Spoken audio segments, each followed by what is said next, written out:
to the May 16th Design Review Committee. The DRC is a subcommittee of historic zoning. The meeting is informal and designed to guide applicants through the process of obtaining a certificate of appropriateness, or COA, for projects within the city's historic districts in light of the Historic District Design Guidelines. Applicant participation in DRC meetings is voluntary but highly recommended. Changes made or suggestions taken by the applicant based on discussions with the DRC are the applicant's choice, but the DRC makes no representation as to whether any changes or suggestions made during the meeting will be approved by the voting body, which is the Historic Zoning Commission. There are 7 items on the afternoon's agenda. When your item is called, please introduce yourself and generally describe your item in about 3 to 5 minutes. Focus on the specific points of the project that you want the DRC to discuss. With that, we're ready for item 1, which is discussion of signage at 302 Public Square. Mary Slater, applicant. Thank you, Mr. Chair. I do believe that there was a possibility that the applicant for number 1 couldn't attend today. We didn't get a confirmation, so unless she comes in, I would ask that we skip to item number 2. We'll skip it at least for the time being and go to number 2. Discussion of signage at 118 4th Avenue South. Ginger Wilder, applicant. Thank you, Mr. Chair. We have Baxter here, who is here to represent the item. You're welcome to come up to the table and just hit the push button, and the green light will come on so you can speak. Generally, this is a proposal that was put in place prior to any approvals. I think there was some misunderstandings about the process, and so Baxter Wilder? Okay. Yes. Mr. Wilder here is here to explain and to ask for your comments on the signage. I'll let him talk, and then we can give some feedback on how the proposal meets the design guidelines and zoning ordinance. Thanks. Okay. Mr. Wilder, welcome. The green light is on. Hopefully. There we go. You better get closer to it, I think. There we go. There Is you that go. better? Yeah, that's good. Yes. So my wife recently rebranded her business. Has been in the same location, I think, since 2005. And in October of last year, she rebranded, got some new signs, changed the look and the logo. Her previous signs were black with white writing. The new sign, as you can see, is white with black writing. So some relatively simple updates. There are 3 signs downtown. That one is at the corner of 4th Avenue, right next to Cork and Cow. And then there was a sign that hung out. That sign right there hangs out from right above the door. And then there was a sign above the door on the red brick. So those are the three signs in question.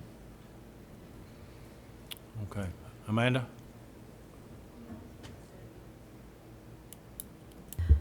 Thank you, Mr. Wilder. That's helpful.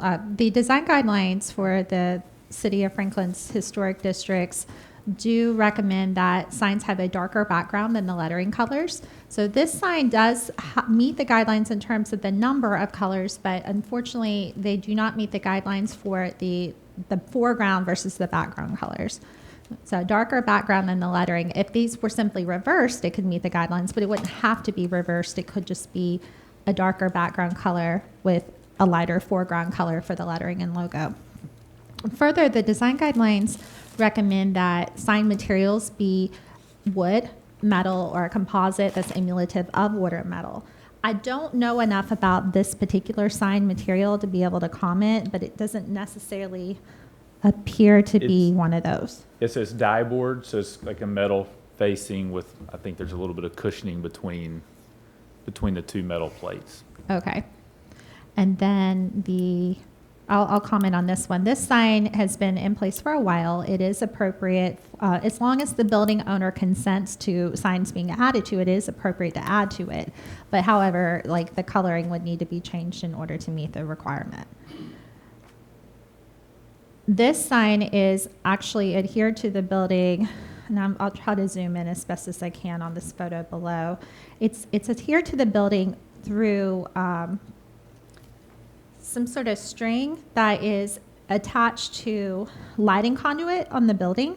And that would not be appropriate for the zoning ordinance or for the design guidelines. We would recommend that this be adhered to the building through mounting bolts that go through the mortar and not the face of the brick. We don't have enough information to know if the sizing is appropriate. I would need to go out and measure the face of the facade. The way the guidelines currently read is that a wall sign could be appropriate if it is no more than 1 square foot per linear foot of the width of the facade onto which it's faced. So I could go out and measure the storefront, see how wide that is. Let's say it's 20 feet, linear feet. Then that would mean that the sign could be up to 20 square feet. That's probably not going to be a problem on this particular storefront, but I would need to check that. Again, the colors would need to be reversed, and we would need to know more about the material. The call outs are not as, they're a little taller than what we normally see, but they're not inappropriate in light of the guidelines.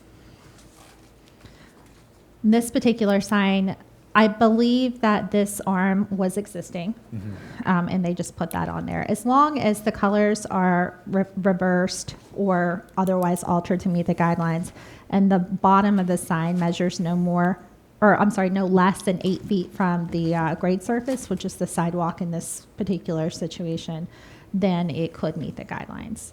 So as it is right now, it's not eligible for administrative approval. But if the applicant's willing to work with staff, then it could be. Thank you. Okay, comments from the commissioners? Did you mention the material at all as being either? So dye bond is, I did not know the material of this particular hanging sign. And the applicant mentioned dye bond. So dye bond is a composite material. It's been created over time to address cost and weight issues. So it's a thin metal on either side with sort of like a foam in between. That's pretty common downtown. This is thinner than I've seen typically, but if it does meet that specification and the colors are reversed and it measures no more than 4.5 square feet, then it could be eligible for administrative approval.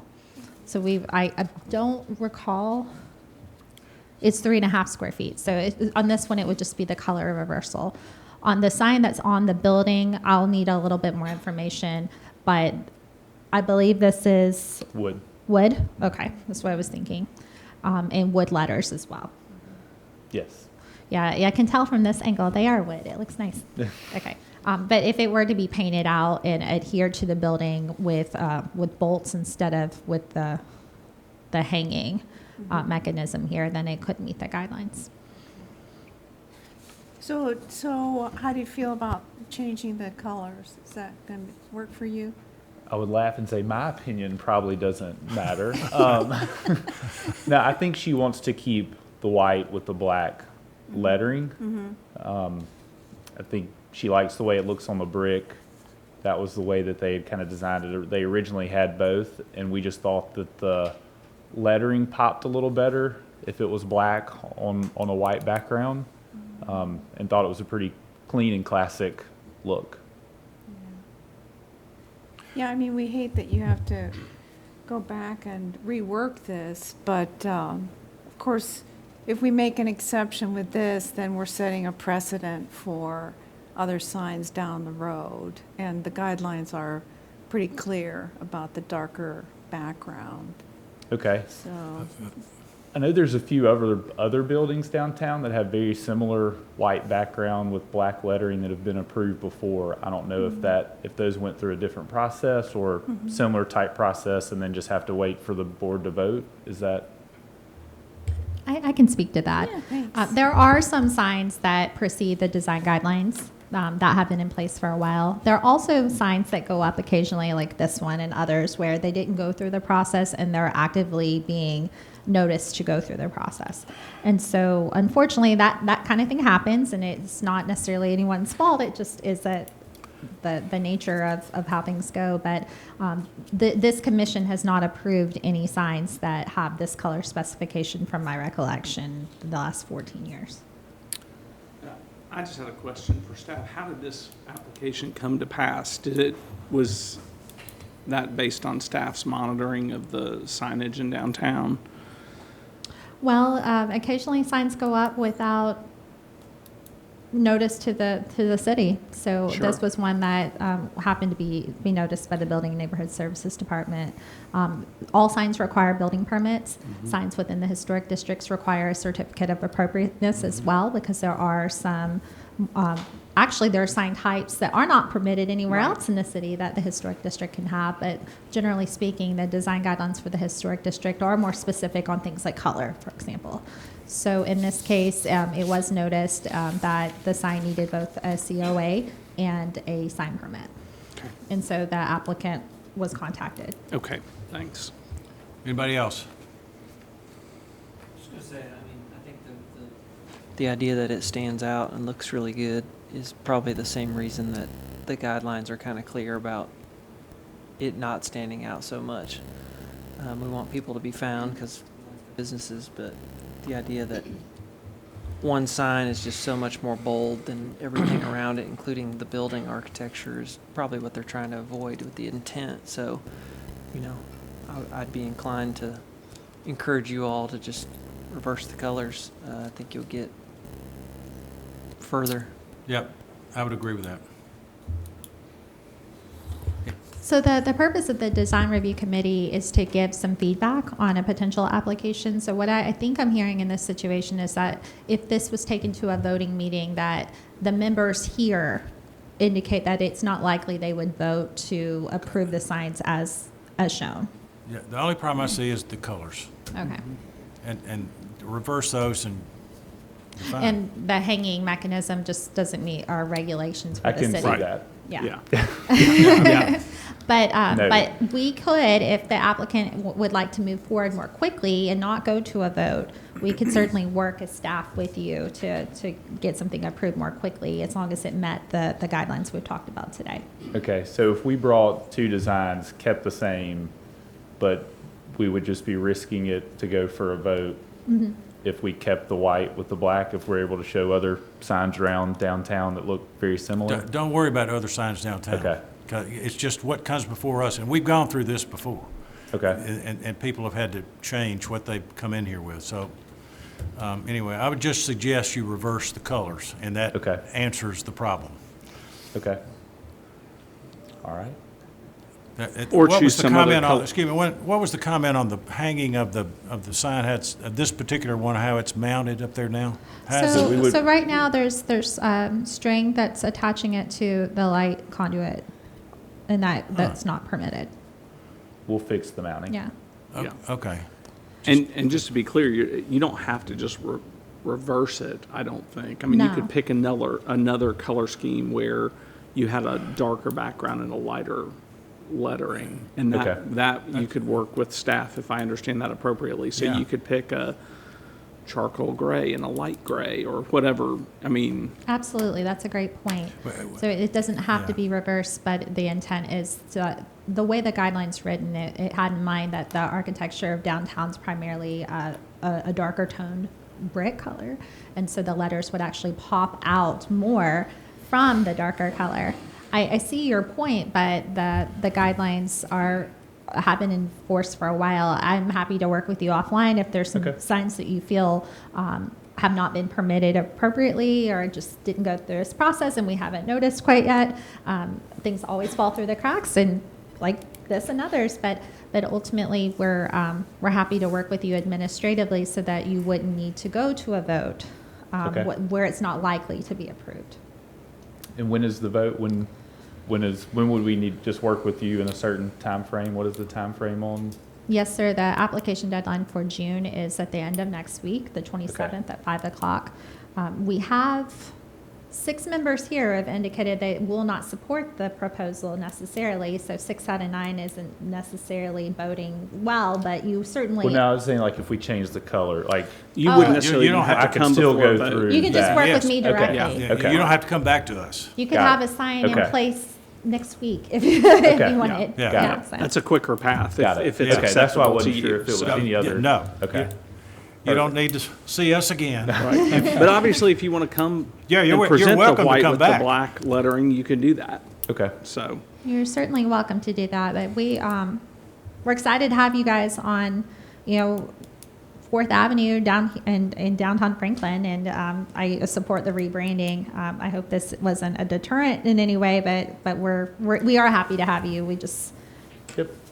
No, we understand completely. We just, Alright. we was kind of on those, oh, new signs, throw them up, didn't think much about it. Okay. So, Thank you. All I right, think thank we're you, sir. we're done. Thanks. Thank you. thanks. Are we ready for the next item? Discussion of principal building alterations, roof lines, porch enclosure, window and entrance openings, chimneys, site features, and new construction at 121 Miles Manor Court. Scott Harrop. Mr. Chair, I'll just remind everyone that this is Mr. Harrop, and joining him is his client, Ms. Cash. Mr. Harrop is the architect for the Cashes, and they've been here a couple of times previously. I believe they were here last month to discuss the proposal. The DRC at that time was supportive of using a detached accessory structure to address some of the additional square footage needs of the family, as opposed to doing a larger addition that would not meet the design guidelines. They were also asked at the last DRC meeting to provide additional information on the proposed pool deck because of the grading issue. There were just questions about how that would look in relation to the surroundings from different vantage points. And then also some comments about the proposed roof line and fenestration alterations where I believe previously the applicant had proposed to raise the roof line. I believe that's still the case here. Raise the existing roof line on the addition portion of the building. And the DRC comment was that that may be appropriate, but maybe perhaps try to lessen the amount of roof line adjustment so that the non-historic portion was not exceedingly taller than the historic portion. So I will go ahead and turn it over to Mr. Harrop. Thank you. Thank you, Amanda. Good evening, everyone. Good to see you again. Sorry, I missed actually the last maybe couple of these, but it's good to be back. Amanda, you did a great job of kind of explaining what we've done since your last visit, which I think was the main points from the previous submission. I think that the board had was the things that Amanda just mentioned with respect to roof line, some fenestration, more information on the carriage house, which is what we're calling the detached structure, maybe have a facade break in that, which we've implemented, as well as show an elevation of the contextual street view of the home down Mayberry Drive, I think it is, and also a view looking at the front of the house from Miles Manor to see how the pool wall and how that structure would sort of impact the views kind of coming around that corner of the neighborhood, or that curve of the neighborhood. So we developed a few more drawings to reflect how this architecture would work within the fabric of the neighborhood. And we can talk about kind of the points about the roof lines and windows as well. And I guess if we want to, on the elevation that's actually up on the screen right now, the high roof line right now, the higher gable that faces this Mayberry Road is an existing gable from the more recent addition. It is not a historic portion of the house. The historic portion of the house is that area that Amanda is designating with her cursor. So the roof lines that we're manipulating do not exceed any of the existing roof lines today. We are adding a couple of gables on the backside for bedroom additions, and we can certainly study those roof pitches and see how those ridges might interface with the existing, but it's not increasing the height of the home as it exists today. The fenestrations, I'll just clarify really quickly, if you don't mind. It's not increasing the overall ridge height, but it is increasing the ceiling height in certain places. So, for example, this is the overall ridge height. And you see the roof here. It is being elevated, but it's not exceeding the height of the ridge, if that makes sense. I just want to Correct. make sure everyone's clear. Correct. That's correct. From the windows perspective, we went back to the existing on the right-hand porch, the existing porch that is a historic porch. Those we had previously wanted to get a little bit more daylight into that space. It's a playroom now for the kids.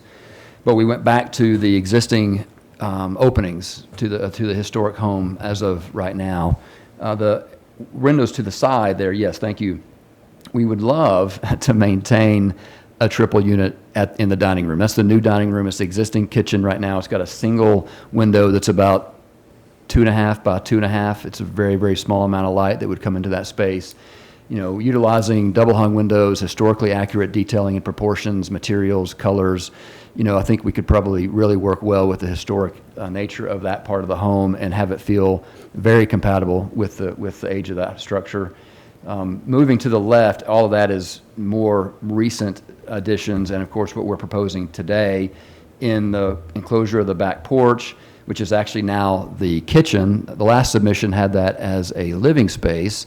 The living space moved to where the kitchen used to be, which added a new chimney on the Mayberry side of the house, eliminating what I felt like was any need to expand or revise the dormer in the upper level. I think the dormer was part of the conversation from last month, but with the new chimney and kind of the quaint nature of a single dormer that is oftentimes seen in Tudor Revival architecture, it's very functional. It's a very form follows function moment in the architecture, and also felt like it was appealing to interrupt that eave line.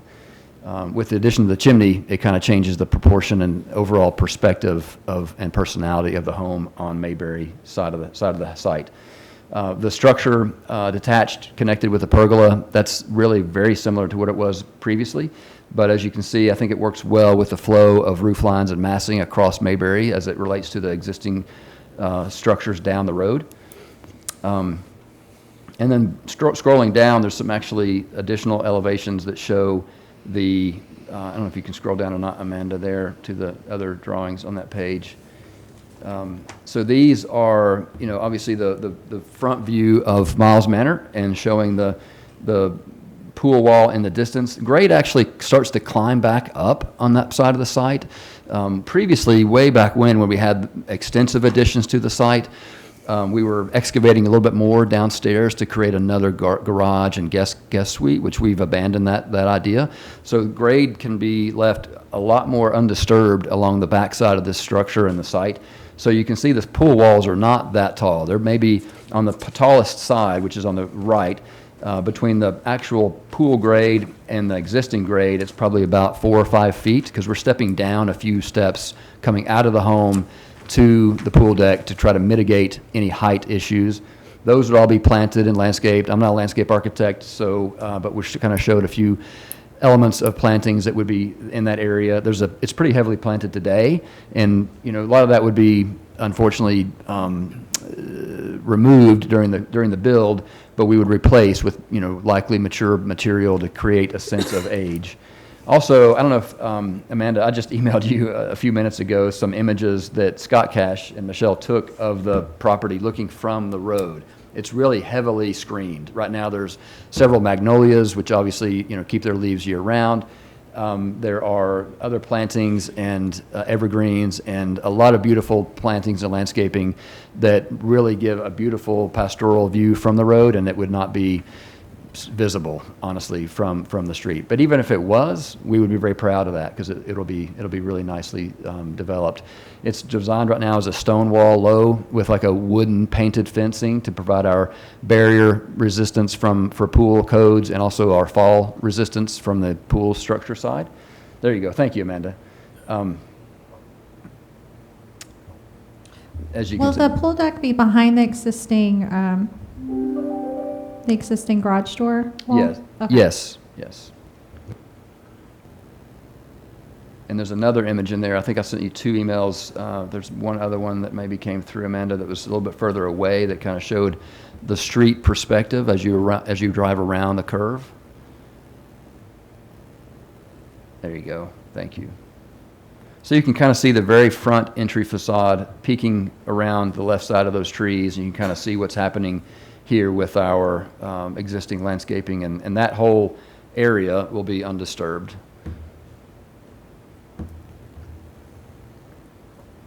The last image we haven't really referenced yet is an image of the carriage house, actually, as it looks towards the existing home. So that roof break, though, would be existing on the neighbor's side as well. I think that was one of the comments, was how do we bring in some architectural interest on this facade that had a feeling of a length to it, that we wanted to try to get a little break in for roof line, for a shadow. And that was, the ridge line breaks and the wall would break as well on the other side, just like it is here.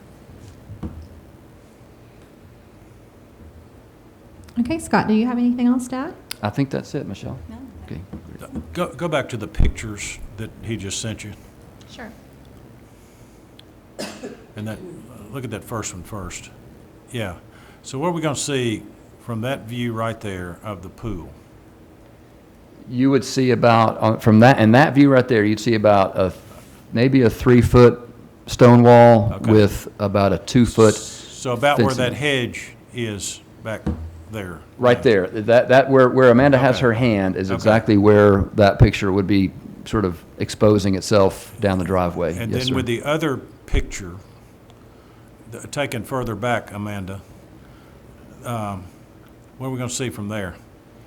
You might see a little bit of it peeking around between that standalone magnolia and in that little area between that trunk and the house in the distance. Yeah. There might be a slight amount of the pool deck showing up there, but it would be very, very slight.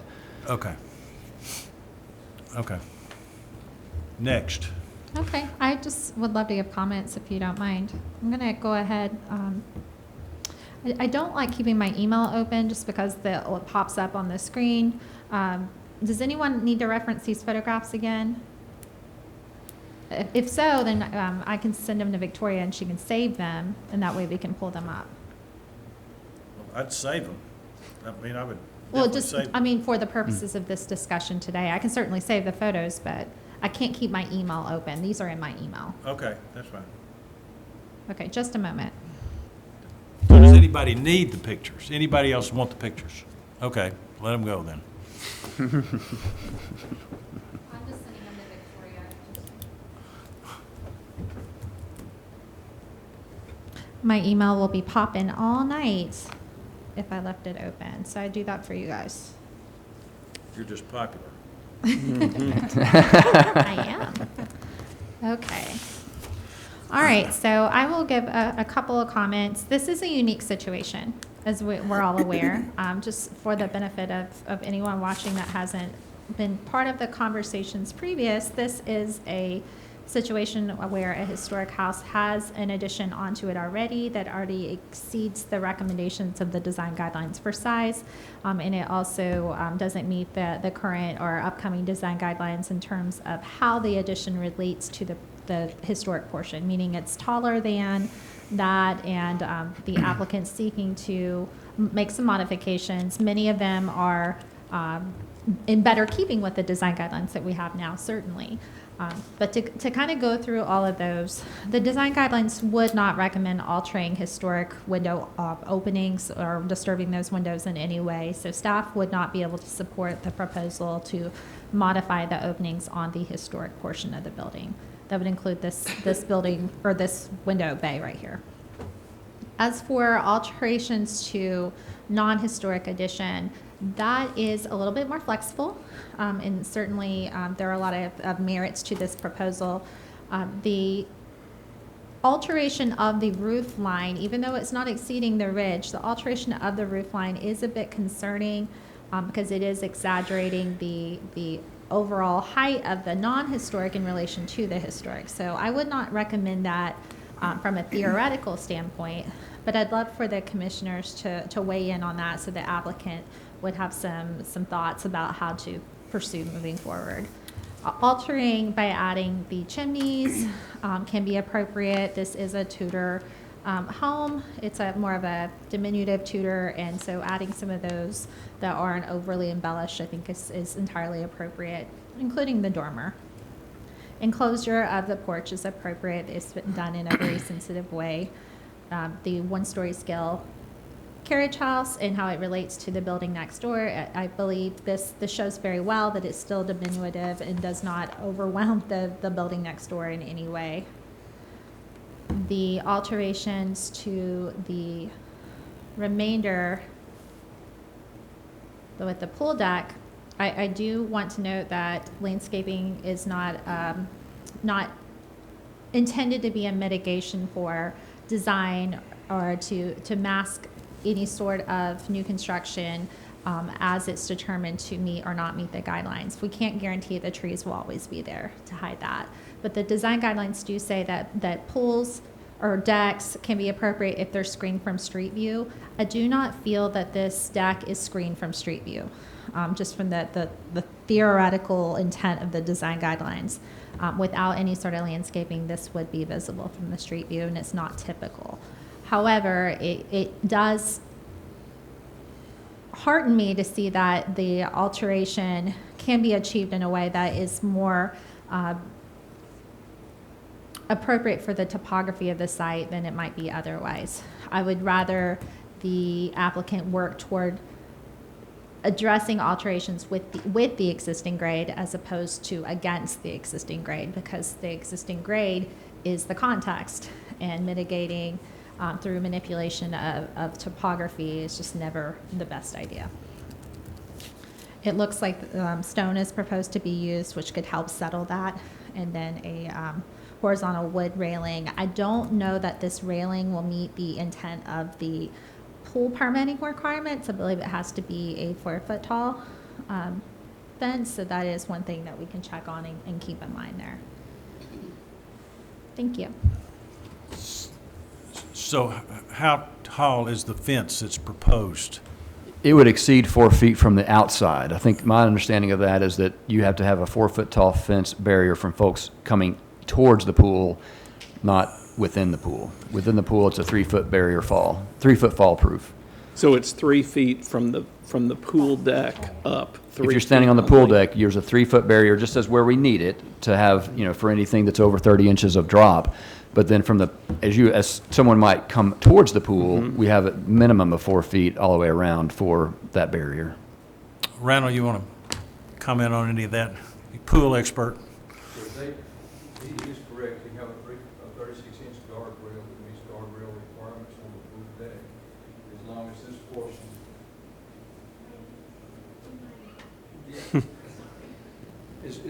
As long as the portion here at the wall to the top of that, if he's exceeding that 4 feet, Got he it. should be fine there. Got it. The real trick to that is going to be not the 45 inches for being able to climb. There's a horizontal barriers. I think you'll probably be fine with that. Okay, thank you, sir. So just to clarify, the 3-foot railing is not for the pool as much as because the pool deck exceeds 3 feet in height. Okay. And like on a porch, on a house, if it exceeds 3 feet in height, you have to have a railing. So I wasn't clear on that. I'm glad that he was able to clarify. Can I ask a question about that fencing? Sure. Amanda, from staff's perspective, that horizontal fencing, what's the staff's reaction to that? Since do y'all have any problem with that under the guidelines? So there's not a lot of information here to be able to fully review it, but that's a great comment. I don't believe that style would be the most appropriate for this home or this neighborhood. Yeah, that from my perspective just looks a little concerned. Just that horizontal rail, since it's not. I know there's some horse fencing along the side, but this is going to be different than that. Yeah, we're totally open to Yeah. alternates for the railing system that might be more architecturally appropriate to the house. I mean, you're right. I was kind of pulling a little bit from the more of the farm nature of the setting versus the Tudor nature of the architecture. So, just sort of seeing this as a bridge between the two. But we're totally open about how to design and detail that. Yeah. Anybody else? I do have a question on your chimneys.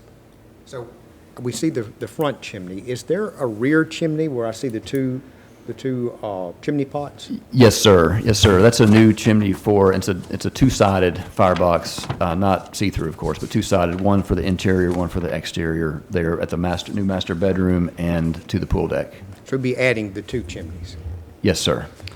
And is the stovepipe in the carriage house, is that new from what we saw last time? It is new. I was a little fireplace happy, but I know the homeowners love them too.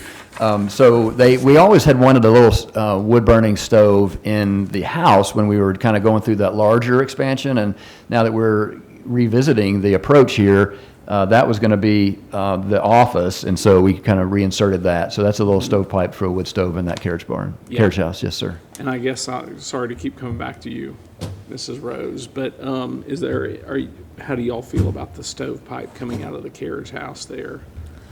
So that is a great point too. There are recommendations in the upcoming design guidelines under which this may or may not fall. Any application that comes before the commission in June will be under the current guidelines. Anything that comes in July or later will be under the potentially under the proposed guidelines. They go to the Board of Mayor and Aldermen for consideration of approval next week to be effective on May 30th. So depending on the guideline set, the current guidelines don't necessarily support the placement of chimneys on accessory structures. The commission has approved in the past if they weren't visible from street view, and I can't argue that this one is hidden from street view. In the new proposed guidelines, it is clear that the same would apply. It specifically says that they are not historically typical to most of Franklin's historic structures, carriage houses, garages, and so they would need to be put where they're not visible from street view. In this case, I don't have any other elevation set other than what's seen here, so if the chimney is proposed to be considered, I would have to have that west elevation set as well. And a full elevation set for the garage, or the carriage house. What is the age of the addition? The addition was constructed in the mid-2000s, we believe. Around 2006-ish. Okay. The historic district has grown a lot.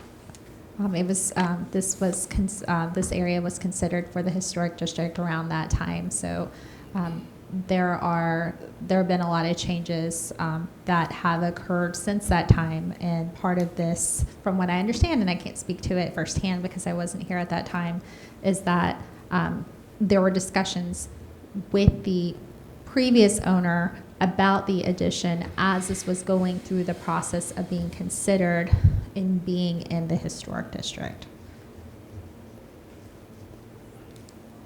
So it was sort of, my understanding, a compromise to save the house and allow for a larger addition, but it wasn't necessarily done through a formal process. And again, I can't swear to that because I was not here. Yeah. The chimney, not the carriage house chimney, but the other one, to me, it appears to increase the mass of the addition to such a degree that it detracts from the historic portion of the house, which that's already happening because of this addition that we're talking about from 2006. But I don't know if any other commissioner agrees with me, but the mass of that, which will be visible, correct, from the street. Could we see a street view picture, or? I think we were also hoping, because on the front of the house of the original structure, there is a fireplace that we were hoping to sort of take a nod to on that one as well. So I think we thought that the Tudor style would support that. Yeah. So, Ms. Marquardt, I can pull up the street view. That is staff's concern about even raising the roof line on the back, as well as that it does increase the perception of the addition being larger than the historic portion. This address is 121. I'm pulling it up right now. And just to finish out my comments, I wouldn't be able to support the new window opening. I'm sorry. So here's the view from Mayberry Court. Mayberry Court is a street that was created probably about 5 or 6 years ago, with some platted property back here. So now this is on a corner. Miles Manor Court is here. Mayberry Court's here. This is the subject elevation. Here's the area where the carriage house is proposed. Here is the area where the porch is proposed to be enclosed. Here's the window that's proposed to be altered on the historic portion, which, from what Scott and I can surmise, is really this gable and everything forward of it. This is all addition. So there is a proposal to add some roof structure here, to add the chimney here, to add the chimney to the opposite elevation that would stick up here, do some fenestration alterations here, enclose that, and then add the carriage house. Thank you.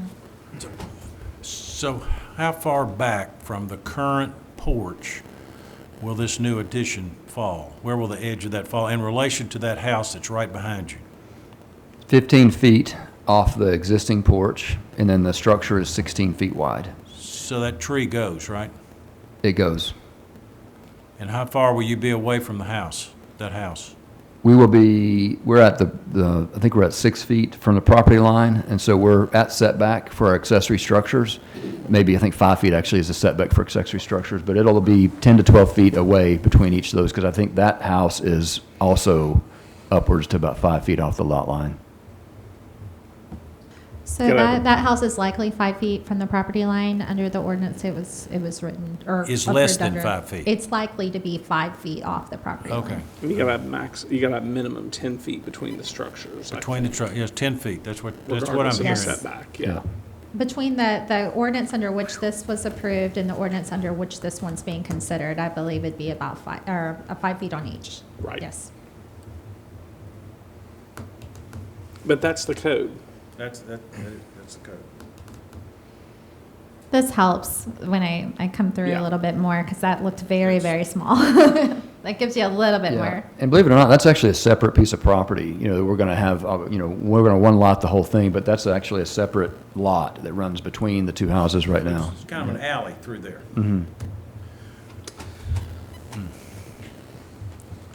So historically, these were all 25-foot lots, and people would purchase whatever number they felt appropriate and build. So that's why we have lots of the 25 feet through there. So what, I know we talked about this early on. What is the square footage of the footprint that will be added up to the ground? Of the carriage house? So Of all of them. there's no proposal to add any additional footprint to the existing building. There is a proposal to enclose Okay, an area okay, because underneath okay. here, but that isn't actually All right, increasing good. footprint. So what is the square footage of the carriage house?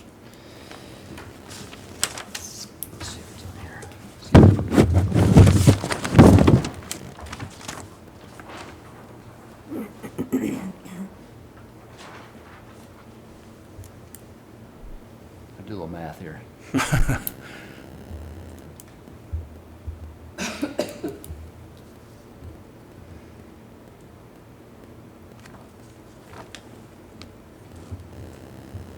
Approximately 800 to 900 square feet. Let's call it 900. Amanda, do you have any comments on that? No. Okay. All right, anybody else? Tyler, you've been quiet.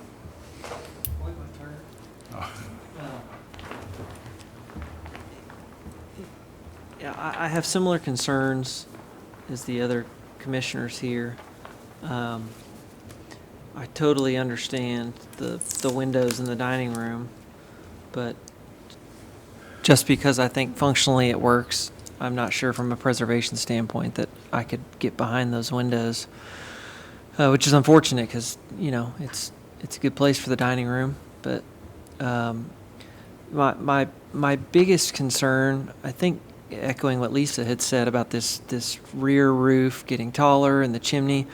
I don't mind the chimney, and there's ways to minimize that. I mean, it could taper off to one side instead of kind of centering up, whatever.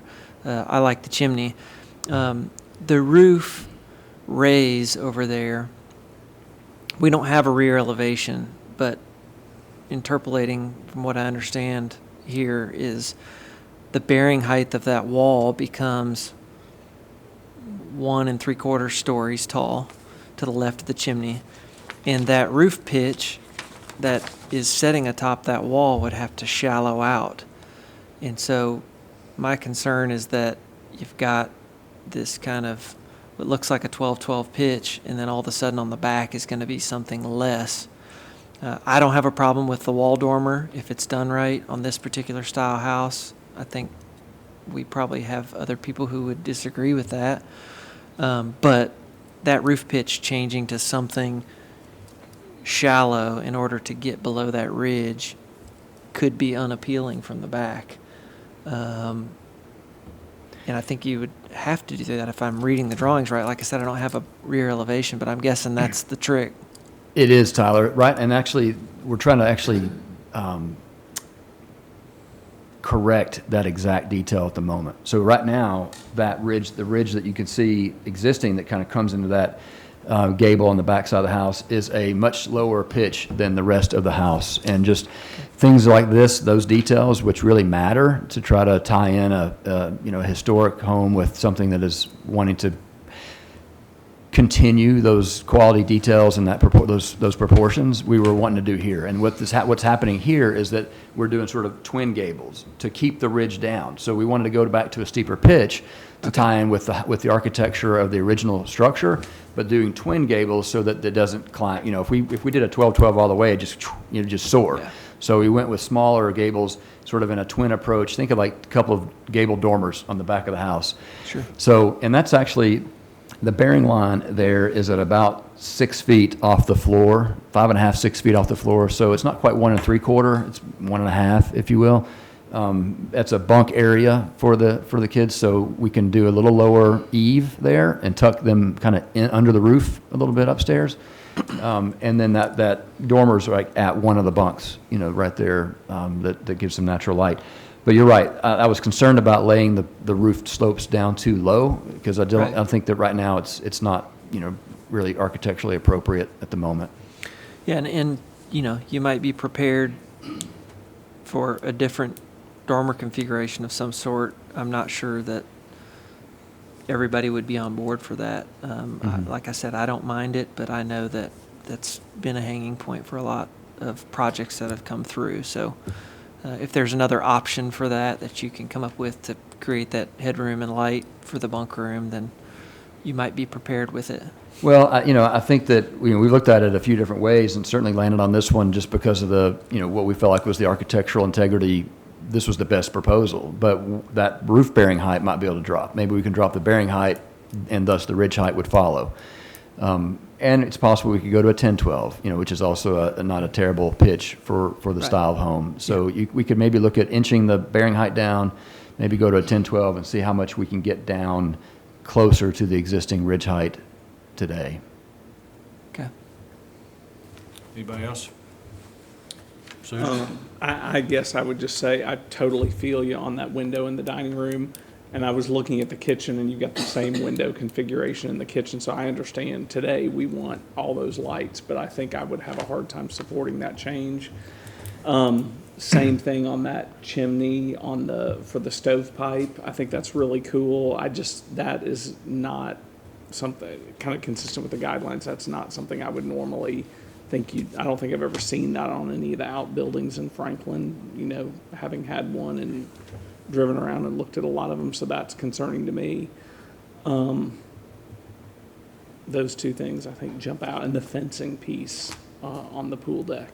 Okay. Just that horizontal strikes me as a little out of keeping with the style. Susan? Yeah, appreciate it, Josh. I would just have to say that the fencing, I don't think is really consistent with the Tudor design. So I think I would research some other designs that you could use for that. It just seems a bit contemporary for that time period. Okay, thank you. On the dining windows, would 2 feel better? would if we did two individual windows, not three. One the size that it is. One the size of it is. So I don't want to speak for anyone, but I think what I'm hearing is that there's been so many alterations that we want to try to preserve the integrity of the existing historic structure as much as possible at this point. The guidelines are very clear about not altering it, especially when it's so visible. So Thank you. is that what I'm hearing from everyone? Yes, it Okay. is. And that would be, I would share the same opinion as the other board members. One point I'm just trying to, so on the, if you were looking at, standing at the new accessory building and looking toward the house, so that's the back. I'm just trying to understand what you were saying earlier about twin gables. Are you saying if you were looking at it from the rear, you would see twin gables? Up on the upper level, we would have there, yes, thank you, Amanda. There, would be one, and then the other. If you go on the upper level plan, I don't know if we can pull up the floor plan. There you go. So each of those, where the chimney stack is, and then right next door, those are basically equal sections. That notch is kind of divided right down the center of the actual center line of the house. And so the one on the left would be one gable, the one on the right would be another gable, and then we'd have the pergola attachment, the lower roof line for the kitchen, which we're enclosing, that's the existing porch roof line today, and then the pergola connection. So there would be a gable on the left and a gable on the right to allow the headroom for those bedroom suites to be expanded into the existing attic space. And today, it's just one large, low-pitched gable. Yes, sir. Yes, sir. Could you bring, whenever you bring this back before us, a drawing of that, from that view as well? Of course. The existing imagery has what's there today. If you wanted to see that, it's included in this submission. But we can, of course, draw that up. Yeah, what is proposed. Yeah. More what is proposed. And At this point, to your point, Mr. Laster, we probably need a full set in order to be able to give you full comments on it. I really do appreciate you coming in with this and getting some feedback on, especially the outbuilding, the new outbuilding moving forward. But I don't think that the commission can feel comfortable giving full comments unless we understand the full impact to the building. At least I know staff can't. In addressing the, and I share Josh's comments on the flue. So I do know that there are a few accessory buildings in Franklin that do have some chimneys, but they're not these really tall chimneys. They are a lower profile chimney.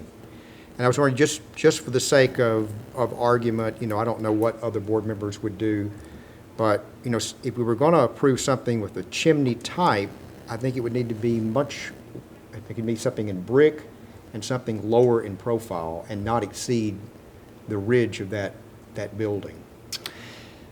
I think that if the homeowners still want to move forward with any kind of a fire element in the carriage house, which we haven't talked, at length about, but if we do, I think we'd be open to whatever material we wanted to use for the chimney. There's a 10-2 rule, of course, with chimneys. It's got to be 2 feet above anything combustible, 10 feet away.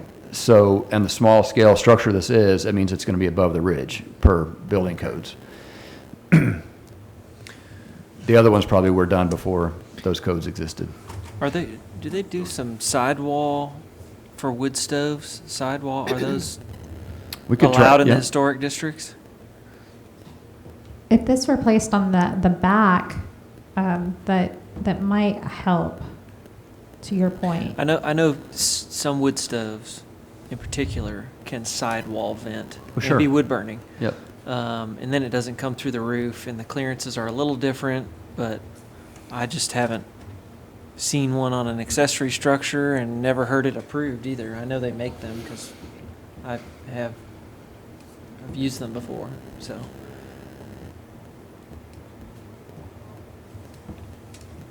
Yeah. Could be an option. I fear it'd be facing the. Anything else from anyone? Amanda, you got any other comment you want to? I just want to Wrap recap it what up. I've Yeah. heard for the applicant. So I understand from the DRC that alteration of the existing historic window openings is not recommended. On the non-historic portion, there are some concerns about raising that roof line, recommendations to lower it so it's not as high. I did not hear anyone suggest that it shouldn't be altered at all. And I think that would be something that should be addressed now if that's something you feel strongly about. But what I am hearing is that the alteration might be more than the commission feels comfortable with, given the scale relationship that already exists between those two buildings and not wanting to pronounce that any further. I also have heard that having a rear elevation and I guess a west elevation would be appropriate at this point to understand the alterations that would affect the rear elevation and also the chimney that's proposed on the west side, which is, I guess, the right side of this proposal. I did not hear any comments negative on the dormer, but perhaps that it could be supported given this architectural style. I tend to agree with that because it is, a wall dormer actually is a little bit more in keeping with Tudor Revival than a roof dormer. The enclosed porch is appropriate.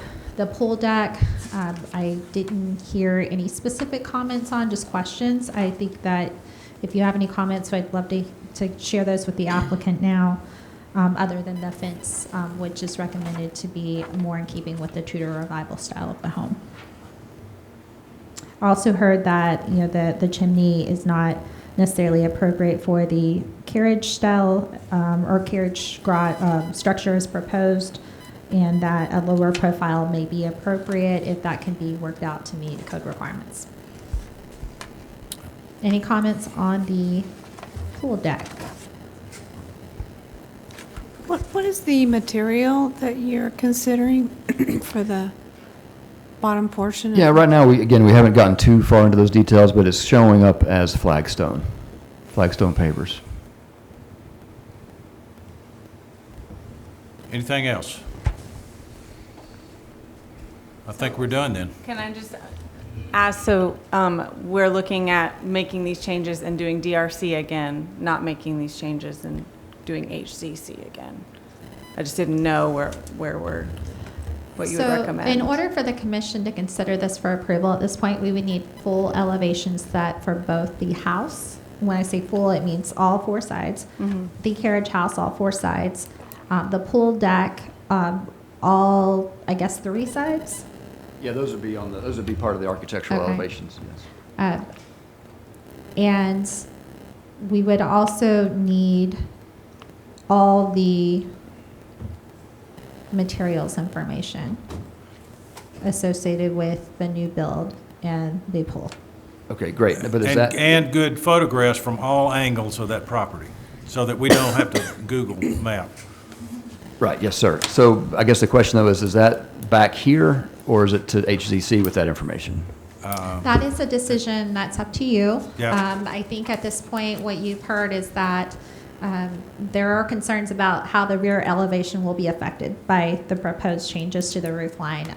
I think that it's worthwhile to maybe bring certain elements forward for approval, but if there are still questions about that roof line being adjusted, I don't think staff can support it based on the guidelines. I think there's some concern from the DRC members about elevating it to that degree. It may be worthwhile to come back to design review to discuss that again. But that is up to you. I think the carriage house and perhaps the pool deck are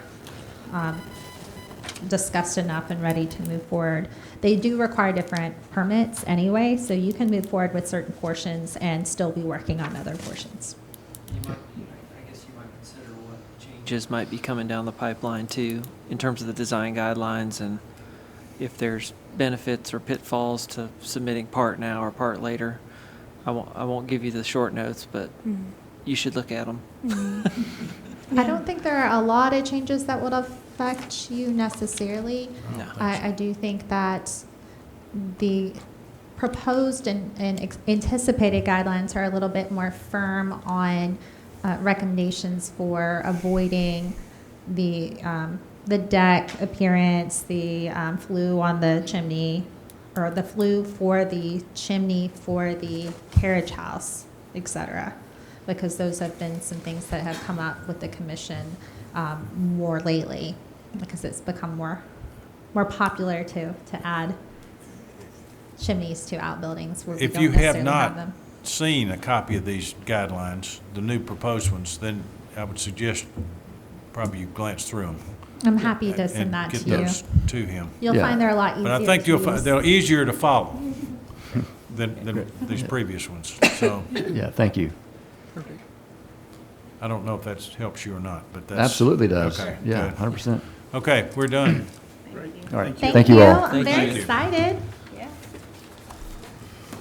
All right, our next item is discussion of demolition and new construction accessory at 202 Second Avenue South. Kelly Harwood, applicant. Amanda? Hey, just to open up for, this is Mr. Harwood with Gallery 202, which is literally right next door. This is a wonderful historic building, one of the best in downtown, and if not the best, right? I think so. Yes. And Mr. Harwood currently has I don't know if I have a picture of that or not. I can pull up the street view, but he currently has a prefabricated shed at the rear of the property. This is a corner lot, so this portion would be Church Street. This is Second Avenue. He'd like to remove the prefabricated shed and build an accessory structure. Staff did meet with Mr. Harwood a few weeks ago, and we talked about a handful of things. I'll go ahead and let him introduce it, and then we can share our comments. Okay, again, I'm Kelly Harwood, on 202 Second Avenue South. It's Gallery 202, but I like to call it Clouston Hall because of the historic history there. So what we're wanting to do is replace the shed in the back that is very small, prefabbed. We only have one closet in Clouston Hall in the building. It's under the staircase. It's very small. So there is just absolutely no extra storage anywhere else. As you can see, it would be replacing the small shed, making something that looks appropriate to the original structure built in 1821. And I would like to build it to make it look like an original carriage house, historic, like it would be there in the day Mr. Clouston owned it. It would look like you could pull a carriage in it. The coachman could stay upstairs. I've researched this a little bit. They would usually stay upstairs. They would have hay for the horses upstairs, so they were usually taller. And so that's what I'm trying to make it as tall as I can, but still in the guidelines that we've read. And you can probably scroll through all the other photos, but I do need your help with this. I want it to be an amazing project, and I want it to look amazing with the Clouston Hall. And that's it. So have at it, because I know there's a lot going on because of the beautiful historic building, and I want to do the right thing for everyone. Thank you, Mr. Harwood. Thank you, And I Amanda. appreciated working with him. He did come with seeking some feedback, and my recommendation at the time was to consider a one-story element here. This is a 1.5 story with a distinctive roof shape, as you can see, and the problem with space isn't unnoticed. I understand the need for additional space, but the scale relationship is difficult to achieve on this property given the height of the addition that has already been built, and whether this should try to stay at the height of the addition, which would be my recommendation, or if there's an acceptable height above that would somehow fall in between and still keep some accessory diminutive congruency. The height right now does feel a little heavy in staff's opinion in relation to the existing building. There are some elements of the design that I know Mr. Harwood feels really strongly about achieving, and I want to go ahead and point that out. So this is the left elevation. So this would be the elevation right here, if you can see my cursor, that faces into the yard. And Mr. Harwood has some historic stained glass windows he'd like to implement. They are more Gothic style in shape. And he felt that might be something that the commission would be open to having him do, or allowing him to do rather, if they were facing into the yard and away from the street view. And I do think that is something that staff could feel more comfortable with if the DRC and the Historic Zoning Commission do, since it will not interface with the public view sheds of the building. The public view sheds should really be in some sort of deference to the architectural style of the historic principal building, and that is where Mr. Harwood has squared off everything. The height of the windows are taller than that of the principal structure, which does not, unfortunately, give it more of a subservient appearance. I do think that the scale is probably the reason that's feeling forced, and making this feel like it might have an equal use bearing between the two structures. Overall, I understand the proposal, I understand the intent, but I do feel like the detailing and the scale just need to be worked out a little bit more to be more compatible with this structure, and maybe use the interior facing the inside yard to allow for the more Gothic style windows, if the commission would allow the applicant to do that, since it will be interior and not visible. Thank you. Okay, comments? Susan, you want to go first? I'll go first. So I have a real attachment to this house. You may or may not know that I worked on the tax credit for this house. Oh, I did not. Yes, so we go back, this house and I go back a ways. That's great. I think the design of the carriage house is really dynamic, but I feel it's not in keeping with the federal style. It's more in the Gothic time period. So I think, from my standpoint, I would like to see the details reflect more of the federal, and it could be done very easily, just using the basic, your basic plan and just changing some of the details. Okay, okay. Josh? Okay. Hey. Hi. So one thing I would ask, that prefab building, since we got a demo permit request, how old is it? Probably, my guess is around 1990, Okay. maybe 1995. Okay. I would just make sure, since we've got that 50-year mark, and it seems like we're a long way from Yeah, it, looking okay. back, to make that really clear in the application. It may be up on blocks, actually. Yeah. So- Okay. Okay. So that's one, and then one thing I would pay. It reads really tall to me, the proposal, because that house, the side view I think is a little deceptive what we're looking at, because obviously the side wall goes up so much higher than the pitch of the roof. At least that's my memory of it. Maybe that's not right, but I think anything showing where the pitch of the actual main house is as compared to the proposed carriage house would be helpful. I think if you go back, Amanda, if you go back to the other photo from the side view, I believe the pitch of the roof continues up, as you can see. Let's see.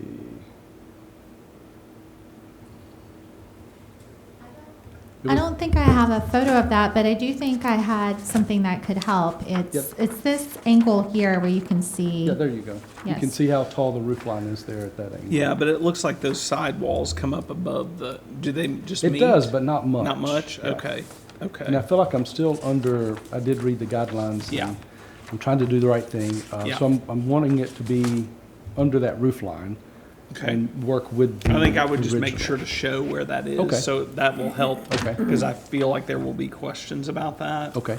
And it does to me. I hear what Amanda's saying about the addition in the back, and it does, because of that height increase there. It to me the drawing's very attractive, but it doesn't feel diminutive to the main structure. To the main structure? Right.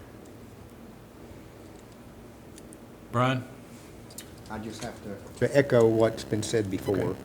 Okay. Looking at some of the Sanborn maps and the 1878 map of this property, you know, what looks like on those drawings, the accessory building looks smaller than this. If you're trying to do something more historic with that, Okay. so just putting that out there.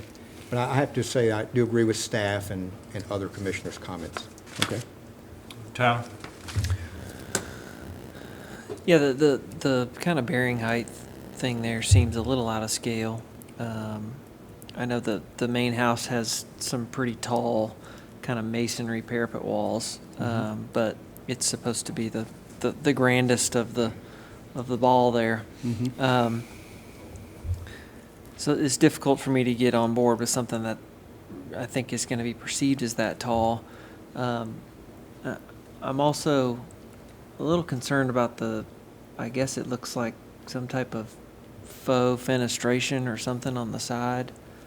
Is that these white panels? Yes. Yeah, there's supposed to be shutters, but they're closed windows. Okay. Yeah. Yeah. I He think- didn't do a good job with that Well, part, if so. it's shutters or that's what I was gonna say, some type of, if you don't want the light, some type of spandrel glass or something that makes it look like, and shutters can do the trick. Okay.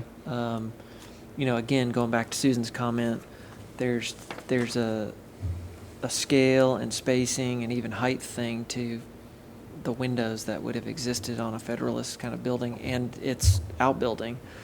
And I think what's kind of odd here, I mean, those shutters will be 9 feet tall.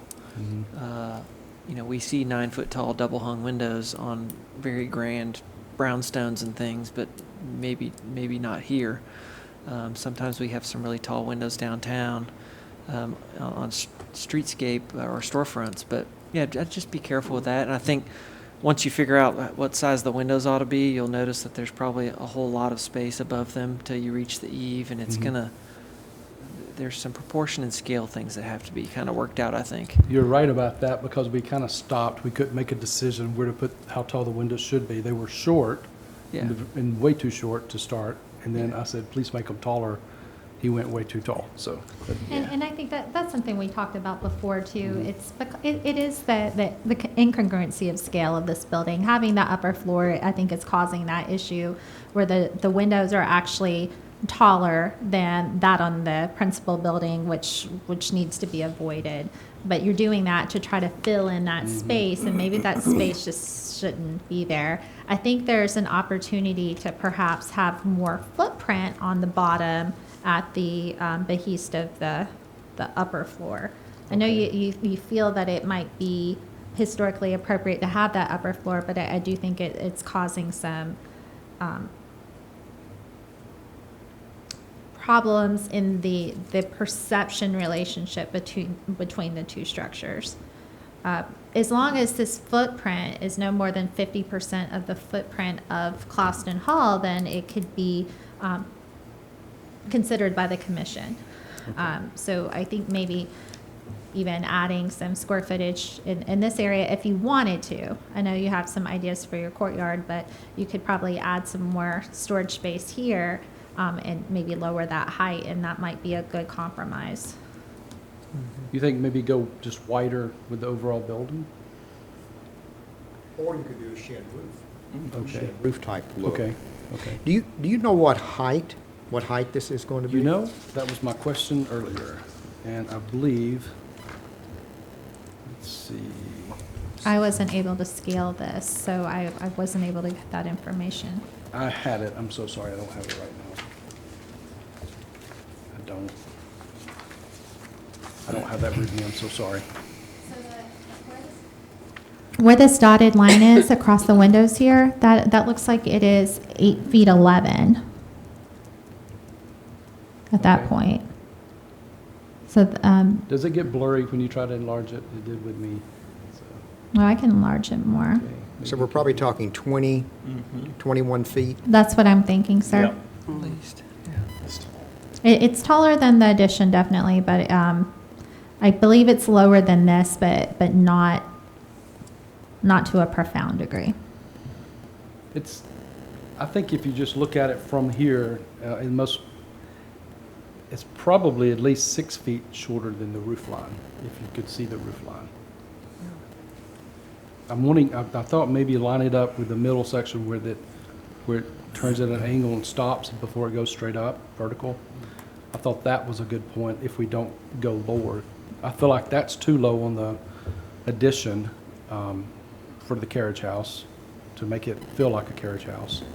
And I thought the next step up would be right there in between, because I wouldn't want to go any higher than that. So you're saying the height of your addition, you think is too low for an accessory building? I do. That's what I think.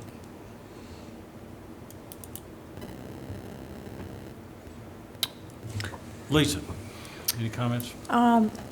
Nothing really substantial to add, except that the height of the addition, I think, should at least be consistent with what's already been added on, and that all in all, the windows, they all detract from the princess, which we all agree is. I agree too. It's a beauty. So we just, as it looks now, it's just too distracting from the main. Okay. Any suggestions on windows, or can we, I think if the height was lower, that would resolve itself some. okay. It just, to me, I think it's really attractively drawn, but it does, like my first perception is it looks like a schoolhouse, a train depot, a church. It just does not read as a, I see it come from the front angle, but I don't know. I wouldn't get all that caught up on something so rectangular either. I think just the, X and Y dimensions are pretty big, and in comparison, when we look at it right next to the house, it's 2/3 of the width of the house, Okay. if not more. And so even if you broke it into some smaller pieces, it could still be a fairly big footprint, but have some undulation in the floor plan. It might introduce some ways to step the scale up from lower at the entry where you have that vaulted space, where you don't really need 2 stories, but you could vault it and it could feel 2 stories, and then you could have a separate mass that it's attached to that maybe really is 2 stories. Okay. And then at least we have these dumbbells of this really massive Federalist house, and then you've got the smaller pieces in between, the addition to the original, what might be an addition to the front of the carriage house, and then the taller mass towards the back, and it allows you not to feel so abrupt height right at the outset, but you could work your way towards something taller maybe, and maybe that'd be more appealing and help some of the window issues and things like that. Okay. Yeah. It took a lot to get to this point. Sure. No, Because I want to do the right thing. This Yeah. building is just so amazing. I want it to look right, feel right, and definitely need you guys' help. Amanda, do we have the square footage of the original building and know the square footage of this from a footprint standpoint? I wasn't able to scale this, but this does, I do have some concerns that this might be close to exceeding the what's permitted. So as we mentioned previously, the footprint, meaning the first floor of the accessory building, can't exceed 50% of the footprint of the existing. Okay. Because of the size of it, as far as not the height, but the size of it in relation, just looking at this picture, I know it's not as wide, Right. but it's probably getting close, if not more than 50% of that footprint. So we'll need to try to scale that down. That's in the zoning ordinance. It's a requirement of the city in order to try to keep accessory structures more accessory. So you're saying make it smaller? It might need to be smaller in footprint in order to Okay. meet the requirements to allow for a building permit. Okay. I need to figure out how I can make it smaller, but yet get bigger on the back and add on to it. I don't quite understand that part. And that's not a historic, that's a code, that's a. Ordinance requirement. Yeah, right. So I can certainly meet with you, Mr. Harwood, and we Okay. can talk through a few things a bit more. But what I'm hearing is that the scale at the front rivals it creates a incongruent relationship. Now, Mr. LaMarinelle was the only person that spoke to this, but he thought maybe perhaps if you lower it here to be more on par in height with the addition, and then it might create an opportunity to be higher on the back. I don't know that everyone agrees with that. We probably need to talk through that before Mr. Harwood Just an starts idea. to. Yeah, Yeah. I don't know. And it's definitely a valid idea, and I think it could be something to look into, but I don't want him to spend time and money looking at that if that's not a solid recommendation from everyone else, so. Yeah, I think my comment was really that it's a lot of flat wall, and even though we're going to have faux fenestration, it's just a lot of flat wall, especially since it's exposed on a corner lot. Does that make Absolutely. Well, sense? So, would it be okay to have just open windows? well, yeah. Okay. And the Clouston Hall originally had shutters. The hardware's still there, so maybe mimic that. But those are large windows on the front. I think that using a closed shuttered concept would be fine. I think what you're hearing is that the windows are bigger than what you see on the main building, and that really shouldn't be the case. So the windows really should be modeled off of this size. Okay. And if you're feeling like there's too much height, that's probably do. because there is. There So, is. There is so way too much. if you use the same or smaller window opening dimensions from the existing building and put Okay. them over here, you could do closed without windows in them, because I know you don't want to Okay. use that side to be exposed. Okay. So you wouldn't have to pay for windows, but I think what you're going to find is that you're not necessarily happy with the height as it feels. Okay. And I would suggest if you want to see what is the oldest carriage house that Mm-hmm. I know of in downtown Franklin, it's on 4th Avenue South. Okay. It's the McGavock Greenhouse. Take a walk down 4th Avenue, Mm-hmm. look to the left, and you can kind of see that garage and the carriage house in the back. That just give you an idea of probably, what they had in Franklin downtown Right. at that time. Okay. And is that what year you think that is? Well, that's 1890, so that's about Okay. 1898, probably a when that carriage larger house- home than Clouston Hall or smaller home? Square footage wise, it's probably larger. Larger, okay. But, you look at the lot sizes. You see those on like the Sanborn maps. I mean, I'm not sure that these downtown lots were made for very large barn-like accessory buildings. Okay. So I'm just, that's Okay. just historically. Right. And you look at the Sanborn maps they're using, the footprints are much smaller. Okay. And I realize you're wanting more than that. And I I think need most of us do. storage. Yeah, I mean, yeah. I understand that. Right. I'm just saying use that as a inspiration. and- Okay. Yeah. And that my carriage is kind of big that I'm going to put in there. And tall. And tall. It's more than two wheels, huh? Yeah. Okay, does anybody got anything else? I think we're done then. Okay. Thanks, Kevin. Thank you for your Thank you. time. I appreciate it. Thank you, Kelly. Okay, we're ready for the next item, discussion, new construction at 203 Splendor Ridge, Chad Gore. Okay, just as a recap, Mr. Gore came to DRC to discuss this proposal a couple of months ago, has taken your feedback into consideration, and has some new considerations for you. Chad, is this what you want me to have open? Sure, that's fine. Okay. You got both of those, right? The one that has all of the, I just don't want you to have to flip back and forth from file to file. One that has something around 10 pages rather than just 3 pages. Okay, I'll open that right now. Thanks for bringing that up. They were both in the same email, but one of them was just the 3 pages, and then a second file that I inserted those 3 pages into this for Oh, I presentation. see. So I didn't open the right one, but I have it right here. Okay. So just a quick recap. I was here 2 months ago with this, with the proposal for this lot, a craftsman-ish, bungalow-ish house to go on that lot, and heard some commentary, some valid commentary from this crew about overall height, about the garage location and garage attachment to the house. Those things, along with some other stuff that kept coming up as I was designing, pretty much went back to the drawing board with the floor plan. So what we're looking at today is quite different than what we looked at 2 months ago. In fact, it only resembles it in style. So let's start with the site plan, Amanda, if you don't mind. And maybe the last page, I'm not sure. Yeah. So the garage now is well behind the front facade of the house, and it's on the far right rather than on the left. Before it was on the left, it was kind of a side load thing, and it was a little bit more integrated into the massing of the house. Well, this is over there, not visible at all from the approach, which eventually that house on lot 19 will hide that approach anyway, but this works out better for my backyard there. I was getting a little squeamish about how little backyard I was creating with that other footprint. So I think this works out better for a lot of different reasons, those included.